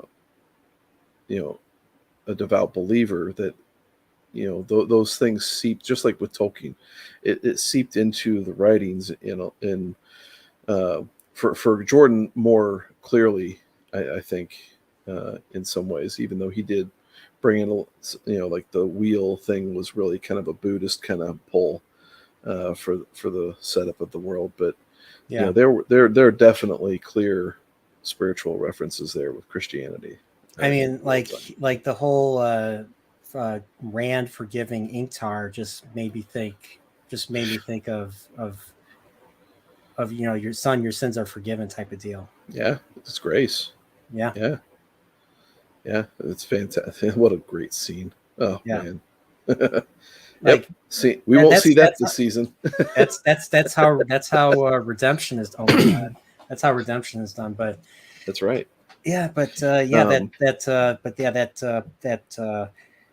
poster, like, maybe I should just, for the sake of it, just show my my snarky comment that I made on Twitter about what do you call it, about the Wheel of Time. Oh, did you get people hate? Oh, that's when you got called a book cloak, right? I got called a book cloak, but compared to being dogpiled for talking to the Picard production designer, people, like, I wasn't really attacked. Where still is it? You got that merit badge, man. Yeah, it's just I was just like, because it was just the poster has Moraine in the dead center.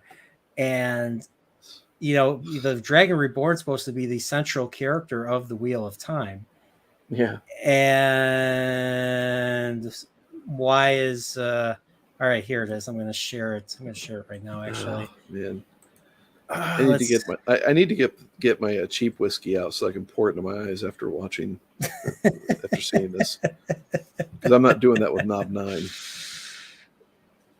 So if you haven't, here's the poster. Here's Moraine's in the middle. Yeah, here's Randus in the corner. Randus in the corner like he did something wrong. Well, of course he did something wrong. He's a guy. His name's Baby in the show, and they put Baby in a corner. There you go. And so I write down here, and this has got 6,356 likes, 1,857 retweets. I'll have to see if there's any juicy quote tweets, but I wrote this down. I'm like, I'm a first-time hashtag Wheel of Time reader, 3 books in, and I had no idea Moraine is the Dragon Reborn. I can't wait to get to the part of the books hashtag Robert Jordan wrote that reveals this.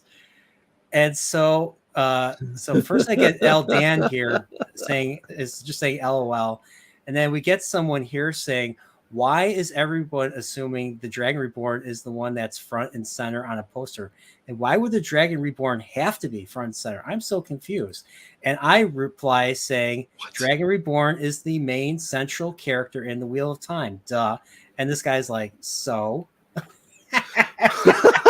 I didn't even see this till now. This was a more recent Okay. response. Tell me you have no ability to comprehend language without telling me you don't have any ability to comprehend language. Yeah. So And then here's the person saying, "Oh, look, a baby book cloak." So I guess you guys. So Nathan, Salty, Steve, White Cloaks, Pips, Alex, Dane, Lady Balefire, Trip, uh, right. Gadfly, even Nas. You know, Nas, So you're a cloak too. Even though so is this guy then using the cover of Eye of the World to counter your statement? yeah, so well, she was the central figure on the original book's cover, which is the most well-known cover of the entire series. So it's pretty authentic. Dipshit. She's on the cover of that one because it hasn't been made a revelation that Rand is publicly the Dragon Reborn in that book until the very end. You know it throughout the book, but when you're talking about the second book that doesn't have Moiraine in it hardly at all, and Rand is the focus. Yeah. Yeah. Oh my goodness.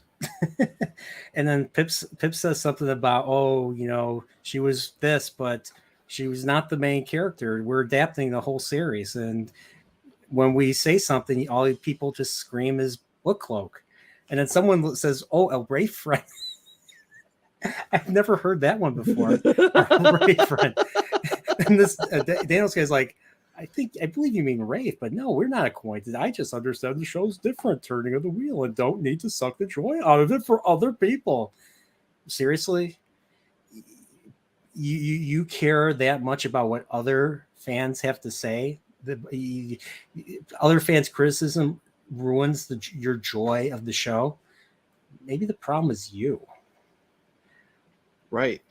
Well, that isn't that really calling it out how egotistical even the fan base is, that they are so insulated towards themselves that and fragile in that insulation that anything that some baby book cloak says will absolutely ruin their perspective. Like, I can sit there and say, well, I like a certain movie and know that the movie has problems, and I'm not really calling any specific movie out, but understand it has problems, understand that other people may hate it, but I still like it. Yeah. Because I like it. I'm secure in the knowledge that I may like something. I'm not going to sit there and say, well, I mean, like, it's insane. Like, why do you, like if there's an issue with the series, if people are pulling receipts, they're saying that there's issues with this show, and you're more annoyed at the people saying that there's issues with the show than the people creating this show and creating the issues in the first place. mm-hmm. Yeah, it's like either they can do no wrong, these creators, and that just Hollywood is perfect, and just keep being excited for the next product, and shut the fuck up and like it. Why can't you like it? Like, seriously, why can't you like it? Why do you gotta be so negative? Why can't you be positive? Yeah. It's absolutely ridiculous to sit there and have that perspective, to sit there and say, well, I have to, because I'm a fan of the books, and they're making a show about the books maybe, but because they're doing that, I have to like the show now. And because of that, I'm going to take on the reputation and whatever of the people who made the show, so that any insults against the show are now an insult on me, is insane. But that's exactly how they act. Yeah, I agree. And it's just like at this point, like I just don't even you don't even want to truly engage. I only got 35 Yeah. likes, by the way, which is a lot for me. Nice. Well, and but the other thing that comes to mind too, when he sits there and throws that Eye of the World book cover on there, the only thing I can sit there and think is a song that I heard back in my youth, way back in the day when Sesame Street was not as bad as it is today, but it always was. But one of these things is not like the other. Yeah. Oh, you know what I used to watch back in the day? The one thing that I remember from Sesame Street. Remember that movie Follow That Bird? Oh my goodness! I remember seeing that in theaters. I'll drink to Big Bird, Big Bird, Oh and my Bert and goodness! Ernie and Grover and Oscar and Elmo. Elmo knows where I live, apparently, according to Simpsons. Follow That Bird. That, you know what? That may be the first time I've heard anything about that movie since I actually watched it. It used to be on quite a bit on TV. So I watched it when I was Did like, it really? yeah. It was an 80s. It was an 80s movie, and they had the entire cast. So Yeah. Oh, Salty's mentioning the original Muppet movie. you know, Great movie. Salty, you're gonna hate me. I did not see the original Muppet movie. There's only one Muppet movie I saw, and that was the one that my parents got. That was Muppets Take Manhattan. It's the one where they go to Broadway. That's the That one was a good one. That's the one that's so nostalgic for me. The second one I think was The Great Muppet Caper, wasn't it? I think so. Charles Grodin. Yeah. Which I like. That was my personal favorite. I didn't see that one. I didn't see that one either. Oh, I enjoyed that one. My wife likes Muppets in Space. I watched it. I didn't see what she saw in it personally, but that's all right. My wife has a much lower bar for entertainment than what I do. So we watch the things together that we know we enjoy. Yeah. Together, and the other stuff, it's like, okay, well, she like, I'll watch this, and like, you want to watch it with me? I'm like, no. Yeah. and she'll just look at me. She's like, okay, because she knows, and that's, that's mm-hmm. fine. Thank God she doesn't watch Wheel of Time though. Is she familiar with the story? She read any of the books or no? She's not a huge reader. If she reads stuff, it's Danielle Steele and stuff that she really doesn't have to, really apply too much thought to. She can just read it and pass the time. I used to see those Danielle Steele books in the store as a kid all the time. I used to think the name of the book was like there was one called Jules. I thought the name of the book was Daniel boy. I didn't realize it was a woman. Daniel Steele's Jules. That's what I thought the name of the book was as a kid. So I was like, nice. I'm like, this sounds effed up. Yeah, like this right? This sounds like an effed up book. Yeah, well, and if you read it, it probably would still be, but yeah. So I mean that, she does, like, she read, she's got the Reacher books, and she's working through those here and there, and I mean, but she just, she's not going to pick up a big tome like Eye of the World and read through that because, or Lord of the Rings even, because she knows that there's nice, but I mean, when you read those, you do have to think, and that's kind of one of the things that, that I'm really, again, this is seriously, this is how far I am into the book. I mean, that's it. And you're already sold. I'm sold. It's, and we have, nothing's happened. Nothing's happened. The prologue, the prologue isn't groundbreaking or anything like that, but it sets a good basis. It's but it's just written. You get these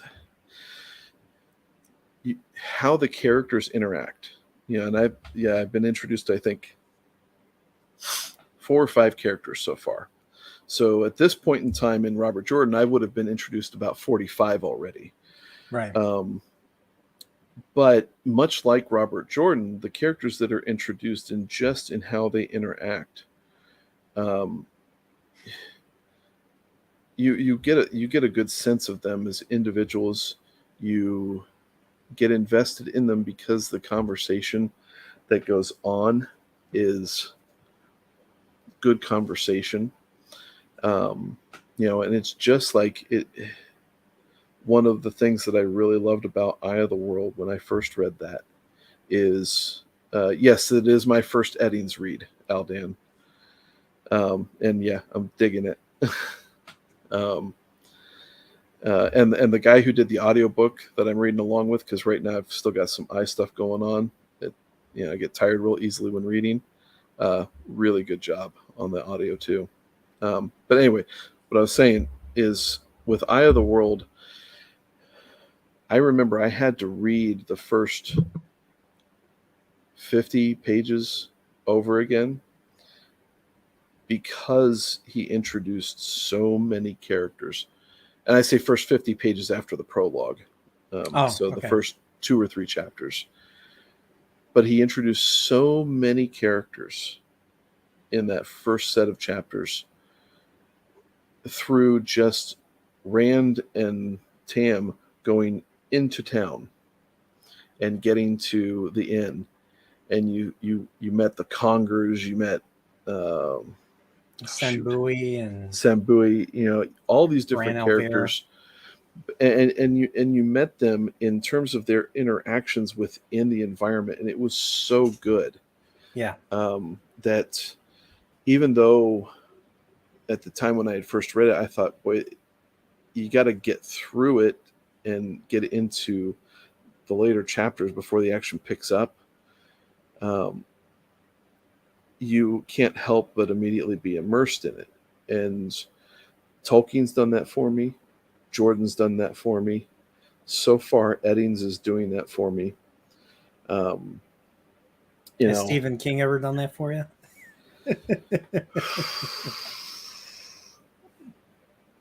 Gunslinger, yes. I know you said you read the Dark Tower books. Yeah, I actually read those myself. A friend of mine, big Stephen King fan. I've read a whole bunch of Stephen King stuff because of him. So, Dark Tower's ending is just like. It's like the whole point. You're trying to find out why he's driven to go to the tower. Like it took 7 books to get there, 8 if you're including a side story. Oh yeah, that's right. I didn't read that yet. Did I? I can't remember. Anyway. But like the 7th book, like there's a point where Stephen King, like the end of the book is him walking into the tower. And then Stephen King is like, "Are you sure you want to read any further? You might not like what you see."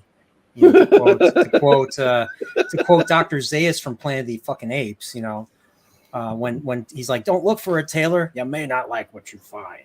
And then he finds the Statue of Liberty. And he's like, "God damn you all to hell."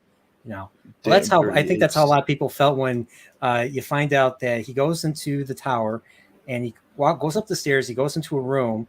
And he finds himself back in the beginning of the first book, except he has a horn. Not the Horn of Valyr. I forget what the horn's called in the Dark Tower. Every freaking fantasy story has a horn. You had Boromir's horn in Lord of the Rings. You're going to run into another one. You're going to run into another one. You have the Horn of Valyr in the Wheel of Time. You have the horn in Dark Tower. And you have the dragon horn in A Song of Ice and Fire, the one where, one that can bring down dragons, apparently. Yeah. So. Yeah, I'm.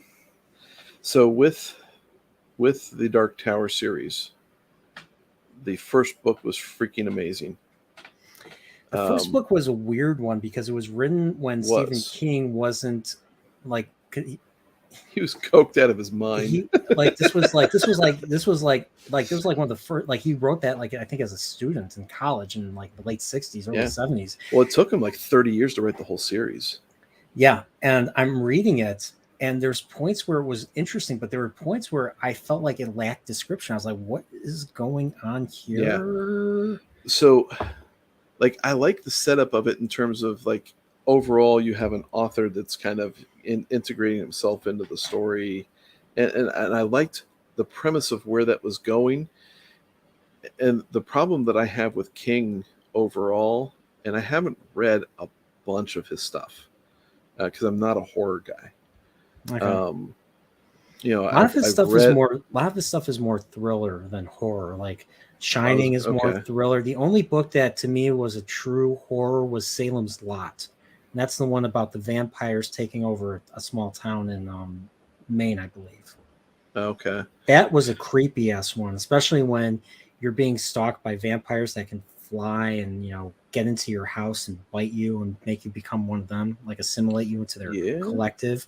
That is that, and like there was a lot of like people like from points of view of people being stalked. It's scary. Even it Okay. wasn't, in my opinion, scary. It felt more like a thriller. Yeah. I'm not interested in reading just because I'm just not a huge fan of just in general the premise of it. But then again, I heard about like the teenage orgy that goes on, and I'm just kind of like, okay, And it, what? yeah, No thanks. it's just like it's a weird one. And what's weird is I don't even recall that, which is weird. Yeah. But yeah, but obviously like, they couldn't have it in the movie, in either of yeah, the movies, no, obviously. no, But he did, it was probably a short movie made for Epstein that he showed on his private island. But that's a hot take for you. that's a Uh, but like I read Reed Hayworth and the Shawshank Redemption, which was a 100-page novella, really good. But I the love movie that. I was love that better. movie. Oh, Movies top 3 all time. Period. like And you don't feel moved. Like if you don't feel moved at the end of that movie, if you don't feel oh, uh what's a good word to describe it?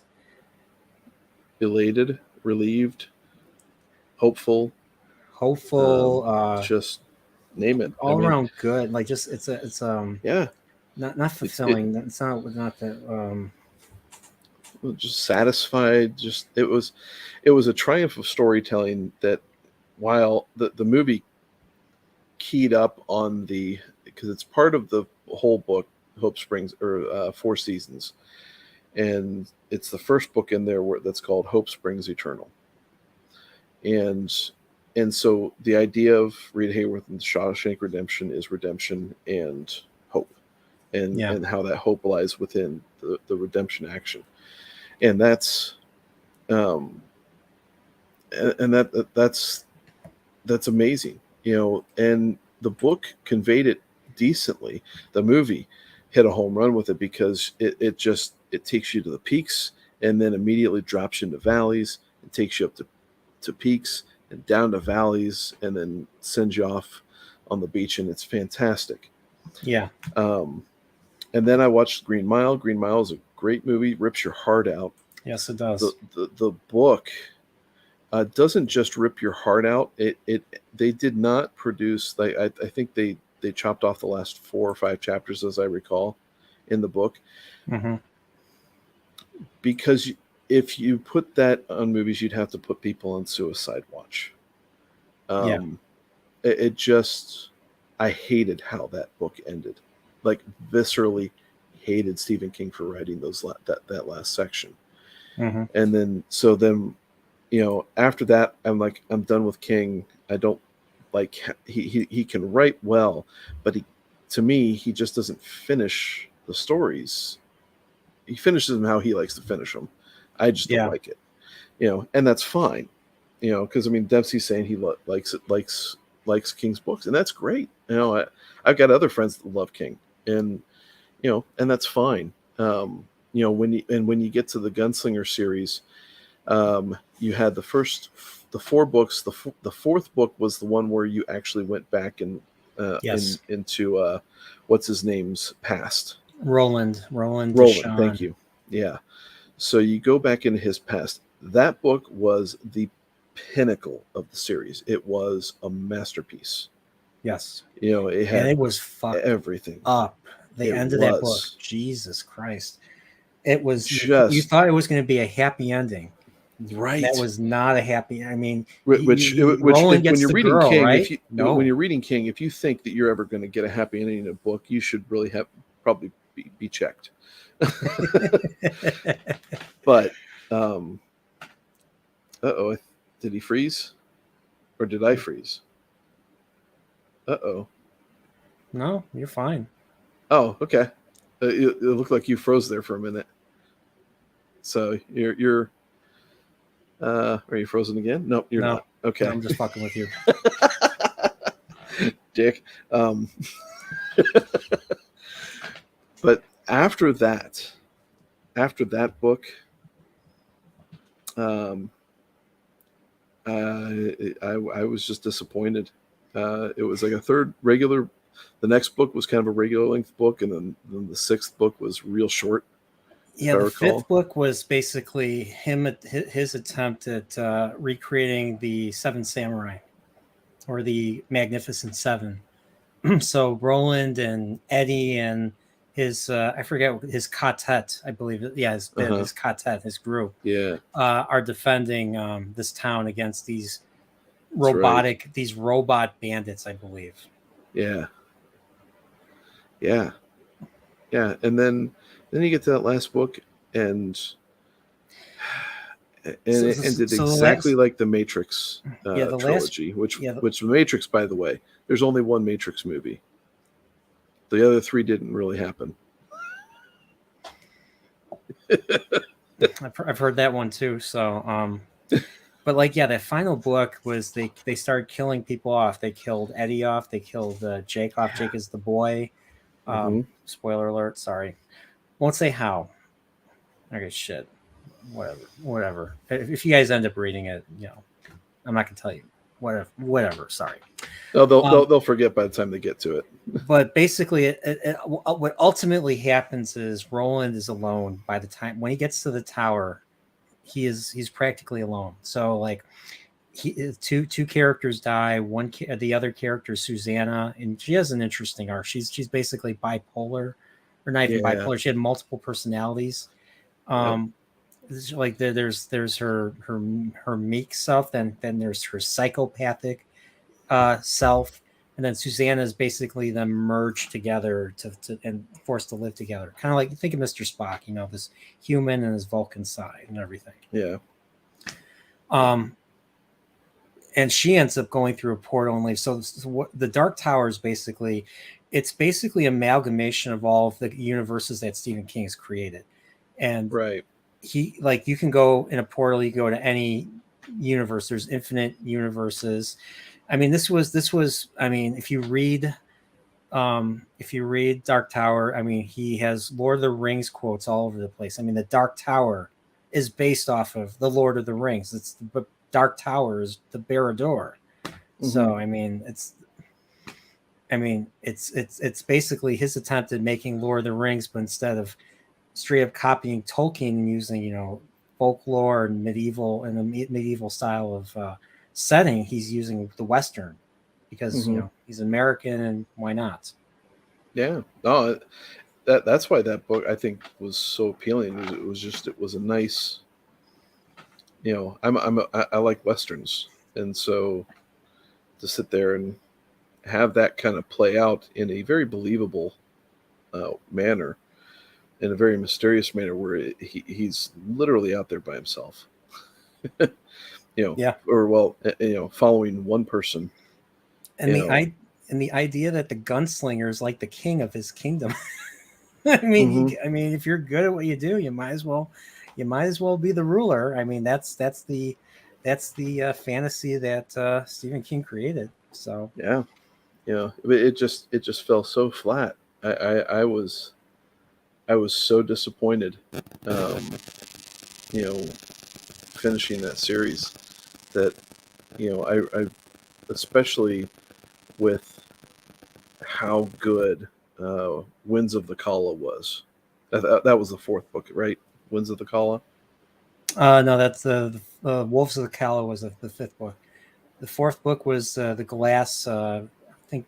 Oh I think yes, the with the Wizard witch. and the Glasses was the fourth book. That's Yes. yeah. Yeah. So like the villain, the main villain of Wheel of Time, or no, sorry, not Wheel of Time, Dark Tower. Walter O'Dim also, and I believe he's Uh-huh. also known as in the Stand. He's known as Randall Flagg, and in Eye of the Eye of the Dragon, he's just simply known as Flag. He's a character that kind of has appeared in multiple Stephen King entries. Right. He got a very very underwhelming death, and he wasn't even defeated by freaking Roland. He was eaten by a spider who happened to be the son of Roland when he was screwing a succubus or something in the first Gunslinger book. Oh, that's right. And they named him Mordred based off of King Arthur's son from, was it the One and Future King, or just Arthurian folklore in Oh general? man, I totally forgot about that. Yeah, because then at the same time too, Eddie and Susanna were a thing, but in order to be able to escape something in one of the books, she had to screw a demon, didn't she, or something like that? Yeah, And I think ended up so. having that thing's baby. I think so. Yeah, I think And I forgot. I forgot about I that. mean, some of that stuff because she didn't have the baby until the fifth or sixth book, Yeah, and it got really messed up. yeah. I just, man, it's So yeah, like my friend really, like he said, he told me to read certain Stephen King books before reading certain Dark Tower books. So I read The Stand, which is like this thick, almost as thick yeah, it's a big one. as it. That's actually a really good book. I just hated the climax. I hated the climax of The Stand. So you have two sides, good and evil. The good basically um, gather up in, I think, Kansas or something, led by well, in the news show it's Whoopi Goldberg, but Mother Abigail, I believe is her name. And then you have the evil. Then all the evil people are gathered or congregated in Las Vegas because it's Las Vegas, and they're led by Randall Flagg. So some of our heroes have to go to deal with Randall Flagg and his evil kingdom, so to speak. And one thing I didn't realize was that they were actually one dude got injured and he couldn't go on further, kind of like Wedge in Star Wars. Wedge survived because he didn't keep fighting. Well, the main character got hurt and he couldn't go with them to Las Vegas. Well, the reason why they all died was because they went to Las Vegas. It wasn't because they had to do anything special. They had to go there and sacrifice themselves by just simply doing nothing, and all of a sudden a fiery hand of a god appears and basically sets off a nuke and kills everybody, and the villain gets away. The villain vanishes. Randall Flagg vanishes before the nuke goes off, and the nuke kills everybody. It kills everybody who's there. And I'm just like, seriously, that's what this all led up to. Like, one dude was murdered in prison, and I thought he was sacrificing himself for the other two, but then the other two died anyways to be sacrificed by the hand of God or something. I'm like, where the hell did this come from? I still get into arguments with my friend about this. But and that kind of, I mean, again, I haven't read it, but with how you're presenting it, that's such an unsatisfying conclusion, because it's almost like as if you're writing it and you get stuck on how to conclude it, so you then just shove it all down and it's over. And I just I don't know. Well, Matt's probably correcting us right here. Oh yeah, rightfully I'm so. sure. I'm sure he is. I read like the latest version or something, so it wasn't the original. I know it's been like redone quite a bit and everything. So, it's something about witnesses or something. And only even when the hero witness has done everything they possibly can, but have no more. I still didn't like that. I'm like, Yeah. because so what I was expecting them to do is to find a way to escape and gather a few people that were good to get out of there. And that one dude that was sacrificed in prison, that was murdered by the guards in prison, I thought he was the sacrifice. So it subverted my expectations. But what I did, so what I did like was the epilogue. You know how Lord of the Rings, you had like like you said, the final 5 chapters. Well, there was something like that. So the book didn't end with that major event. So there's still the main dude. I think his name is Stu. Gary Sinise played him in the '90s version of The Stand. Oh, like a miniseries, wasn't it? Yeah, and I think James Marsden played him in the new version in the Paramount Plus one. That one. But he was the one that got injured and he couldn't go further into Vegas. Well, one person actually escaped. I think he was I believe he was mentally challenged. He's kind of like, what's his name from Mice and Men, the big dude. What was his name? Lenny or something? Yeah, Lenny, played by Malkovich. It was a character kind of like that. And he basically carried him like Frodo, like it was like Sam and Frodo. He carried him and got him back to the Kansas or wherever they were to, wherever they were. So, and I thought that was actually really good. Actually, that was very wholesome and that part was very appealing. So, but I just didn't like the major climax and everything. I just thought that was, I just didn't like it. I still don't like it. I've only read the book once. I'm not going to read it again, but it was like reading Song of Ice and Fire quite a bit. Like every chapter was a different point of view, and there were lots of point of views in this book, like quite a bit. And there were points where they're like, holy shit, this is going on. Oh no, this character's dead. I was like, holy crap, and it's just there were points where I was like, shit, man, I just kept reading and reading. It was I really enjoyed it. There were some fucked up parts too, because once again, it's Stephen King. Right. Yeah, and that's kind of where Matt mentions, that he was pretty much coked out of his mind from the 70s to the 90s. So a lot of that stuff is going to kind of come into play. I brought up Salem's Lot earlier. It's probably the scariest Stephen King book I've read. Yeah. And what's funny? A character from Salem's Lot shows up in Dark Tower. And that's the reason why my friend also told me to read Salem's Lot before reading Dark Tower, and that's Father Callahan. So Father Callahan leaves Salem's Lot. He drinks the blood. I forget exactly what he does. He drinks the blood of the main vampire dude, and he's no longer good. He's tainted or whatever. And then he ends up wandering. Yeah. He ends up wandering the world, and he ends up somehow in one of Stephen King's other realms. I forget exactly how it goes. Like he walks. I'll tell you what. I mean, this is how unimpressed I was with the last 3 books that I don't remember a lot of it. And it's probably been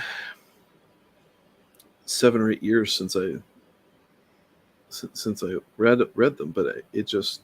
I think that's about as long ago as I've read them too. I got my first Kindle in like late 2014, early 2015. I just started reading a bunch of shit. Yeah, because I remember reading them, while waiting for my daughter's basketball games. Her 8, 9, 10-year-old basketball games to start. So I'd sit there courtside and read, and it just, it's one of those things like that when he's on point with his writing, he's really engaging. He's really good. Yeah. And then you get to a point where it just kind of it drops off, and it's unfortunate because there could be you could really come up with some really epic finishes to some of these stories. And I don't know that there's a lot of times where he really doesn't know how to, without getting completely fucked up. Yeah. You know? And then of course you have like for instance, The Shining is like almost a totally different story than what Stanley Kubrick turned it into. What Stanley Kubrick That's turned it what into. I heard. Didn't King hate the movie? Oh yes, he did. Yes, he did. I mean, because it was about him because he was an alcoholic. I mean, not only was he coked out quite a bit, but he was a major alcoholic, and like Jack Torrance was the book Jack Torrance was basically him. Yeah. Like, I mean, like he just he was nuts. He was nuts about the alcohol, and I think all of his other, I don't know if he hit his kids. I mean, he had his son, his eldest sons. I think both of his sons are authors and everything. But I don't know if he beat his kids or anything. But the way that movie makes it sound, maybe it's like an autobiography. Just just go to the evil hotel in Colorado. I actually visited that hotel when I went on a little road trip in 2019. I visited, and this was when I was still hopeful we were going to get Winds of Winter. I went to Santa Fe, visited George R. R. Martin's theater, actually watched the movie. I actually got a ticket, watched the movie when I stayed there, and they actually showed an anime movie, Ghost in the Shell. So I got to see Ghost in the Shell there. Nice. Um, That's not a bad movie. no, it's not at all. It's the original Mamoru Oshii 1995 one. So it was Oh, cool not the seeing that Scarlett in theater. Johansson one. Not the Scarlett Johansson one. I did see that one though. It was just basically. I'm not going to go as far as say it was a shot for shot, but I mean they obviously they stole all the iconic moments from the anime film Yeah. and just put it Minus the nudity. exactly. I'll see them. I watch it. There you go. Exactly. So, but I went there, and I also went to Colorado right after Santa Fe. I drove up to Colorado, and I visited the I forgot the name of the hotel. That was the hotel where Stephen King stayed at to write the Shining. And so so when he made his little TV remake of The Shining in the 90s, he actually filmed it in that hotel. Oh, okay.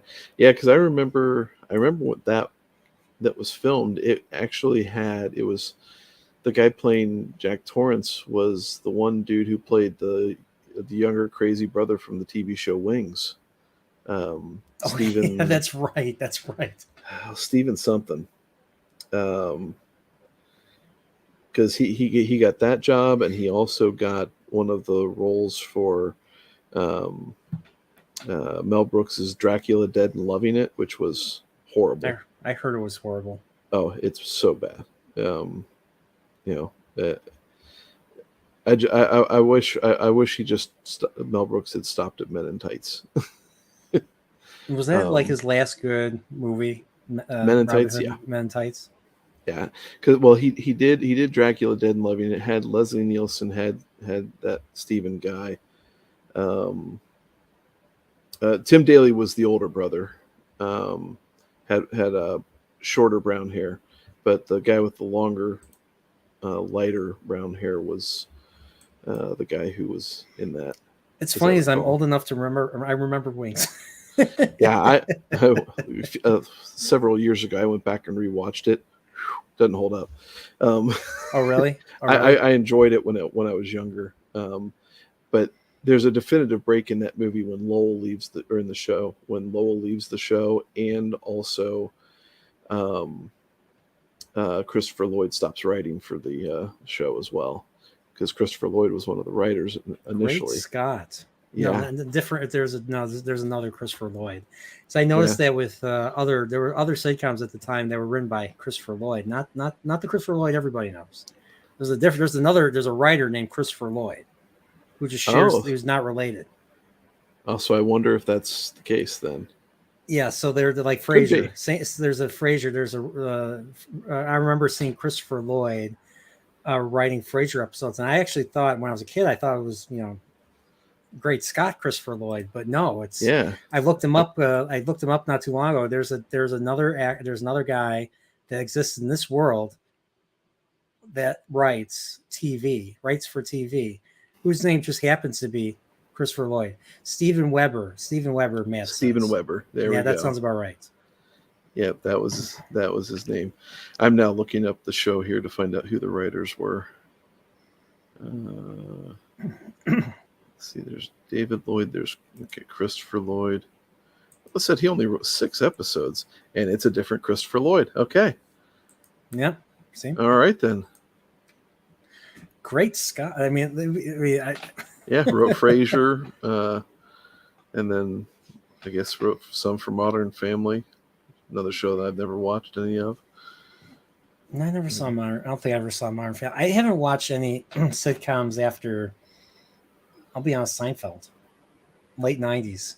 So like and when I was in college, The Office was the big show. 2000, late 2000s, mid to late 2000s, it was The Office. That was the big one. And then, I mean, Alex and Pips brought up Community. You ever see Community? That's another show that's apparently really big. I've never heard of that. Never seen that. And I didn't watch The Office until it was all done, and then I just binged the whole thing and loved it. I love that show. The Office, right? Yeah. One of these days I gotta watch. I have to actually watch it. It's fantastic. I am one of the few people that I actually enjoyed the last 2 seasons without Steve Carell. There were some things that it was definitely different, but then in terms of a sitcom, it finishes in such a satisfying way than most other shows do. So, we're marathoning, Salty. We're just going at it.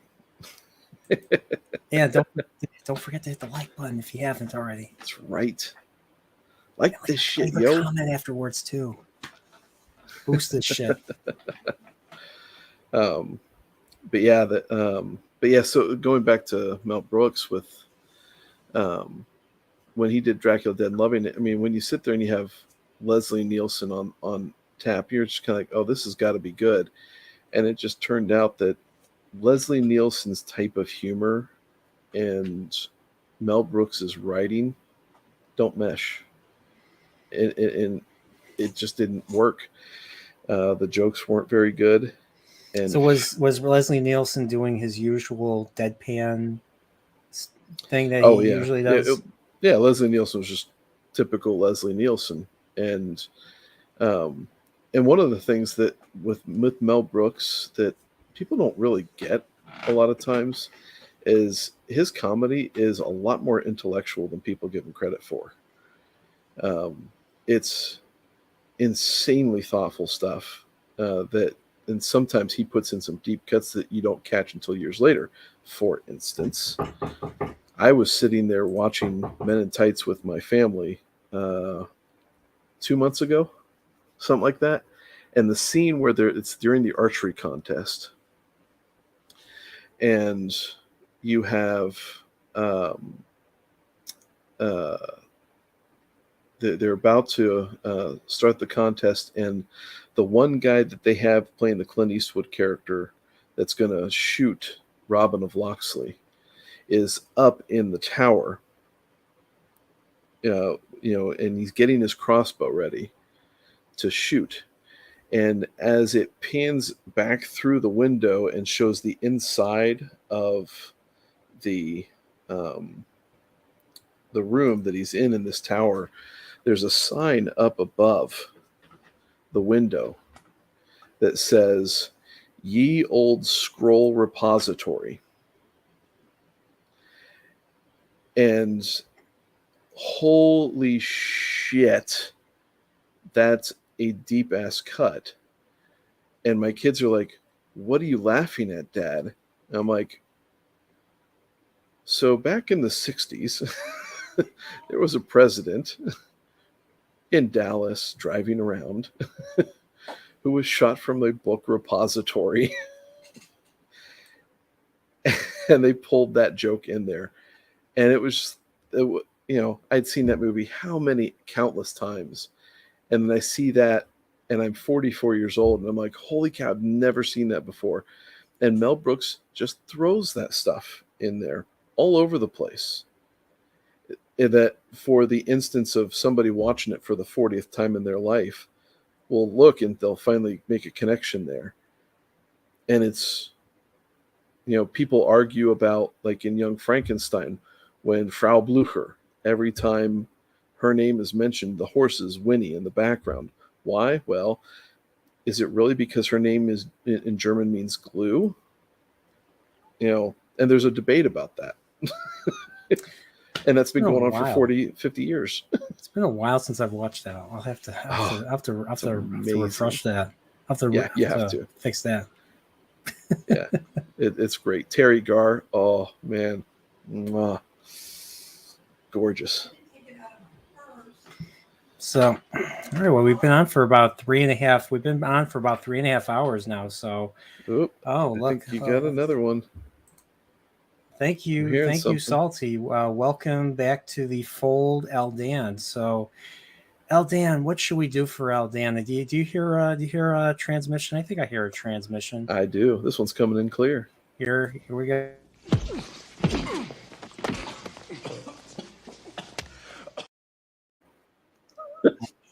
Love that little smack at the end. Yeah. Like, why not add another one in there? So yeah, welcome. But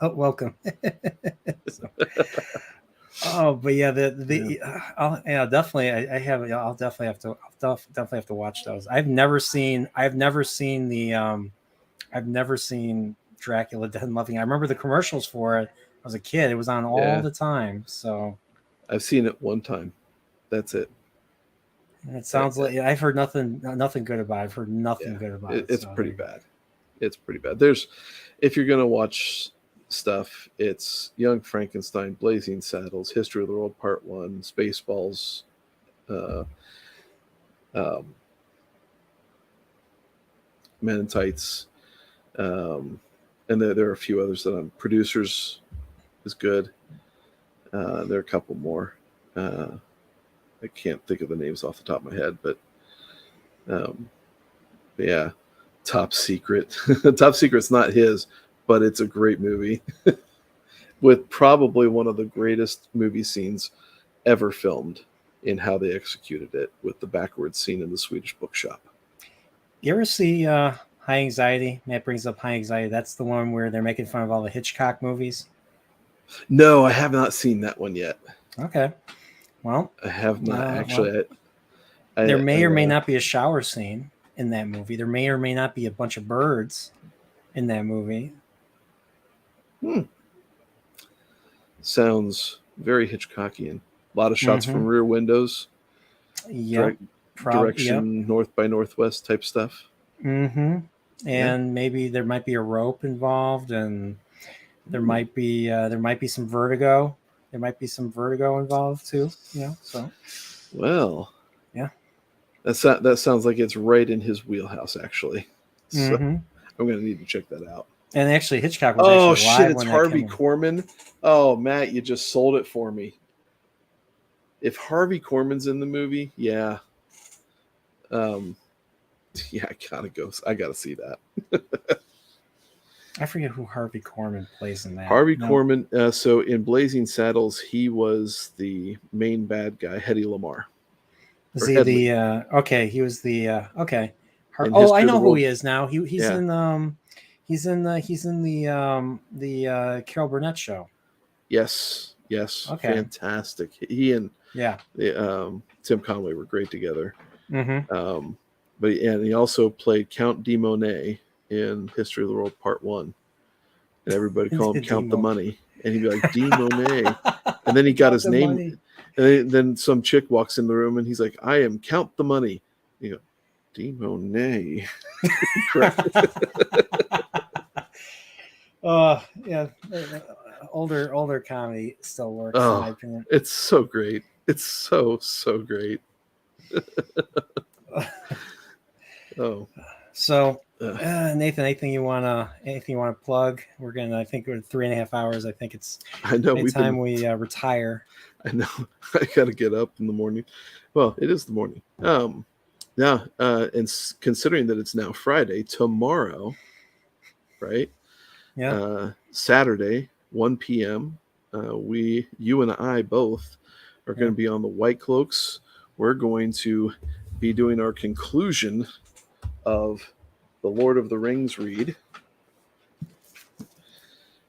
covering the last 4 chapters of the book. Many partings, To the homeward Grey bound, Havens. Yep. scouring of the Shire and Grey Havens. Yep. And it's going to be absolutely wonderful. Great discussion. We've been having some great discussions with this book anyway. Great time reading it. And it's just going to be fun. So 1:00 on the White Cloaks on Saturday. Outside of that, just periodic stuff here and there. I'll probably Wheel of Time season 2 is coming out, so there's going to be stuff there that I'm going to be getting in the mix with Salty and Steve and White Cloaks and Brian. It's just I'm going to love watching it with these guys. I'm going to hate watching the show, but I'm going to love watching it with my friends. You know what that means? That means I'm going to have to cover it now. Well, you don't have to cover it. You can just, hang out with us and do your hot takes there. I'm going to have to eventually make a video about the Wheel of Prime and everything. So eventually, Yeah. I'm going to be. So I think I don't know if I told everybody on chat, but I got this. This is the first book, Wheel of Time book, physical book that I own. And I just got word from the thrift company that Salty pointed me to, and I got the first 3 hardcover of these 2 the original covers. Well, maybe not the exact original covers, because if you open this up, it says Robert Jordan passed away. So not quite original, but it's close enough. Yeah, not first edition, but still a hardcover, and without the stupid now a show on Amazon. Yep, nowhere here. It just says sequel to the New York Times bestseller, The Dragon Reborn. That's what this one is right here. So, yep. But what I plan to do is I plan to make book review videos of each of the Wheel of Time books I've read so far, and so it's going to be basically me talking, holding the book, the hardcover book, and then maybe showing some artwork or something, because I'm not sure how else to make a book review video. So I'll probably talk about the parts that I like, which is not hard because it's all the parts that weren't in the show. I know, right? No, but it's just again, it's a good story.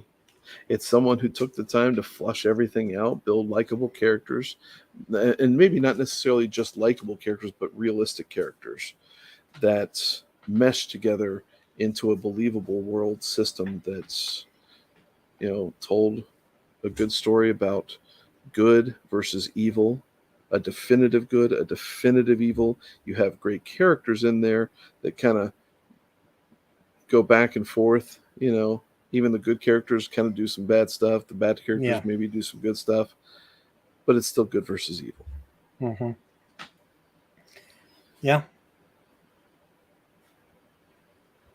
And so, there we go. So that's basically it. So, yes, I can't wait to talk about the Lord of the Rings on Saturday with you and the White Cloaks.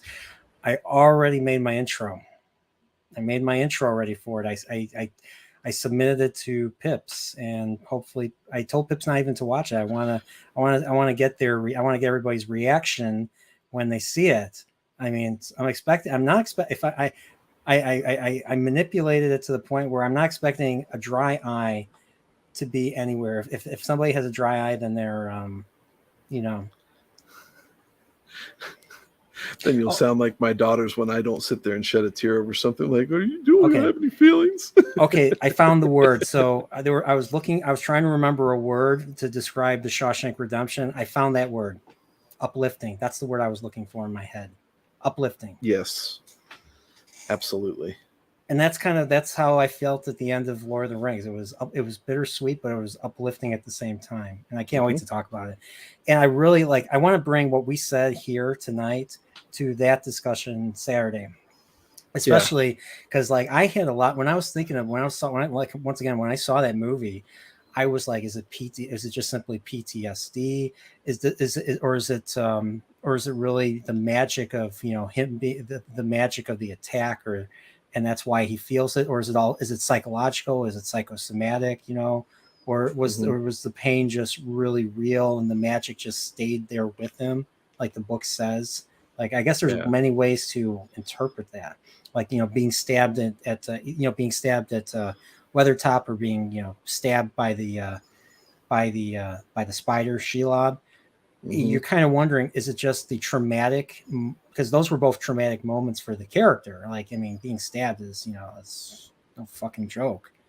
Yeah. So, I mean, was it just psychological, or was it just the real? Was there a magic or something that stayed in there, like literally physically stayed in there with Frodo? And so, I mean, that's an interesting way. I mean, I don't know, that's just an interesting way to see it. And like, honestly, the him leaving at the end of the movie felt like a death almost. Like he was leaving forever. Same idea. And then I didn't really read further, but like I always thought the Undying Lands was basically heaven. Yeah, I think it's analogous to it. So, and the thing is, not everybody can sail. Only the elves, I believe, can sail in Middle Earth. So yeah. Well, and it's for the elves. It would be, you know, not necessarily to sit there and say that there's nothing for after death for mankind, but yeah. But yeah, so I have to. I still haven't finished my read. I have to finish my read before Saturday, so I got a lot of reading I got to do. So, yeah, you heard it here. So, all right, everybody, stay incorporeal. Have a good night. Thy Man of Manetheren.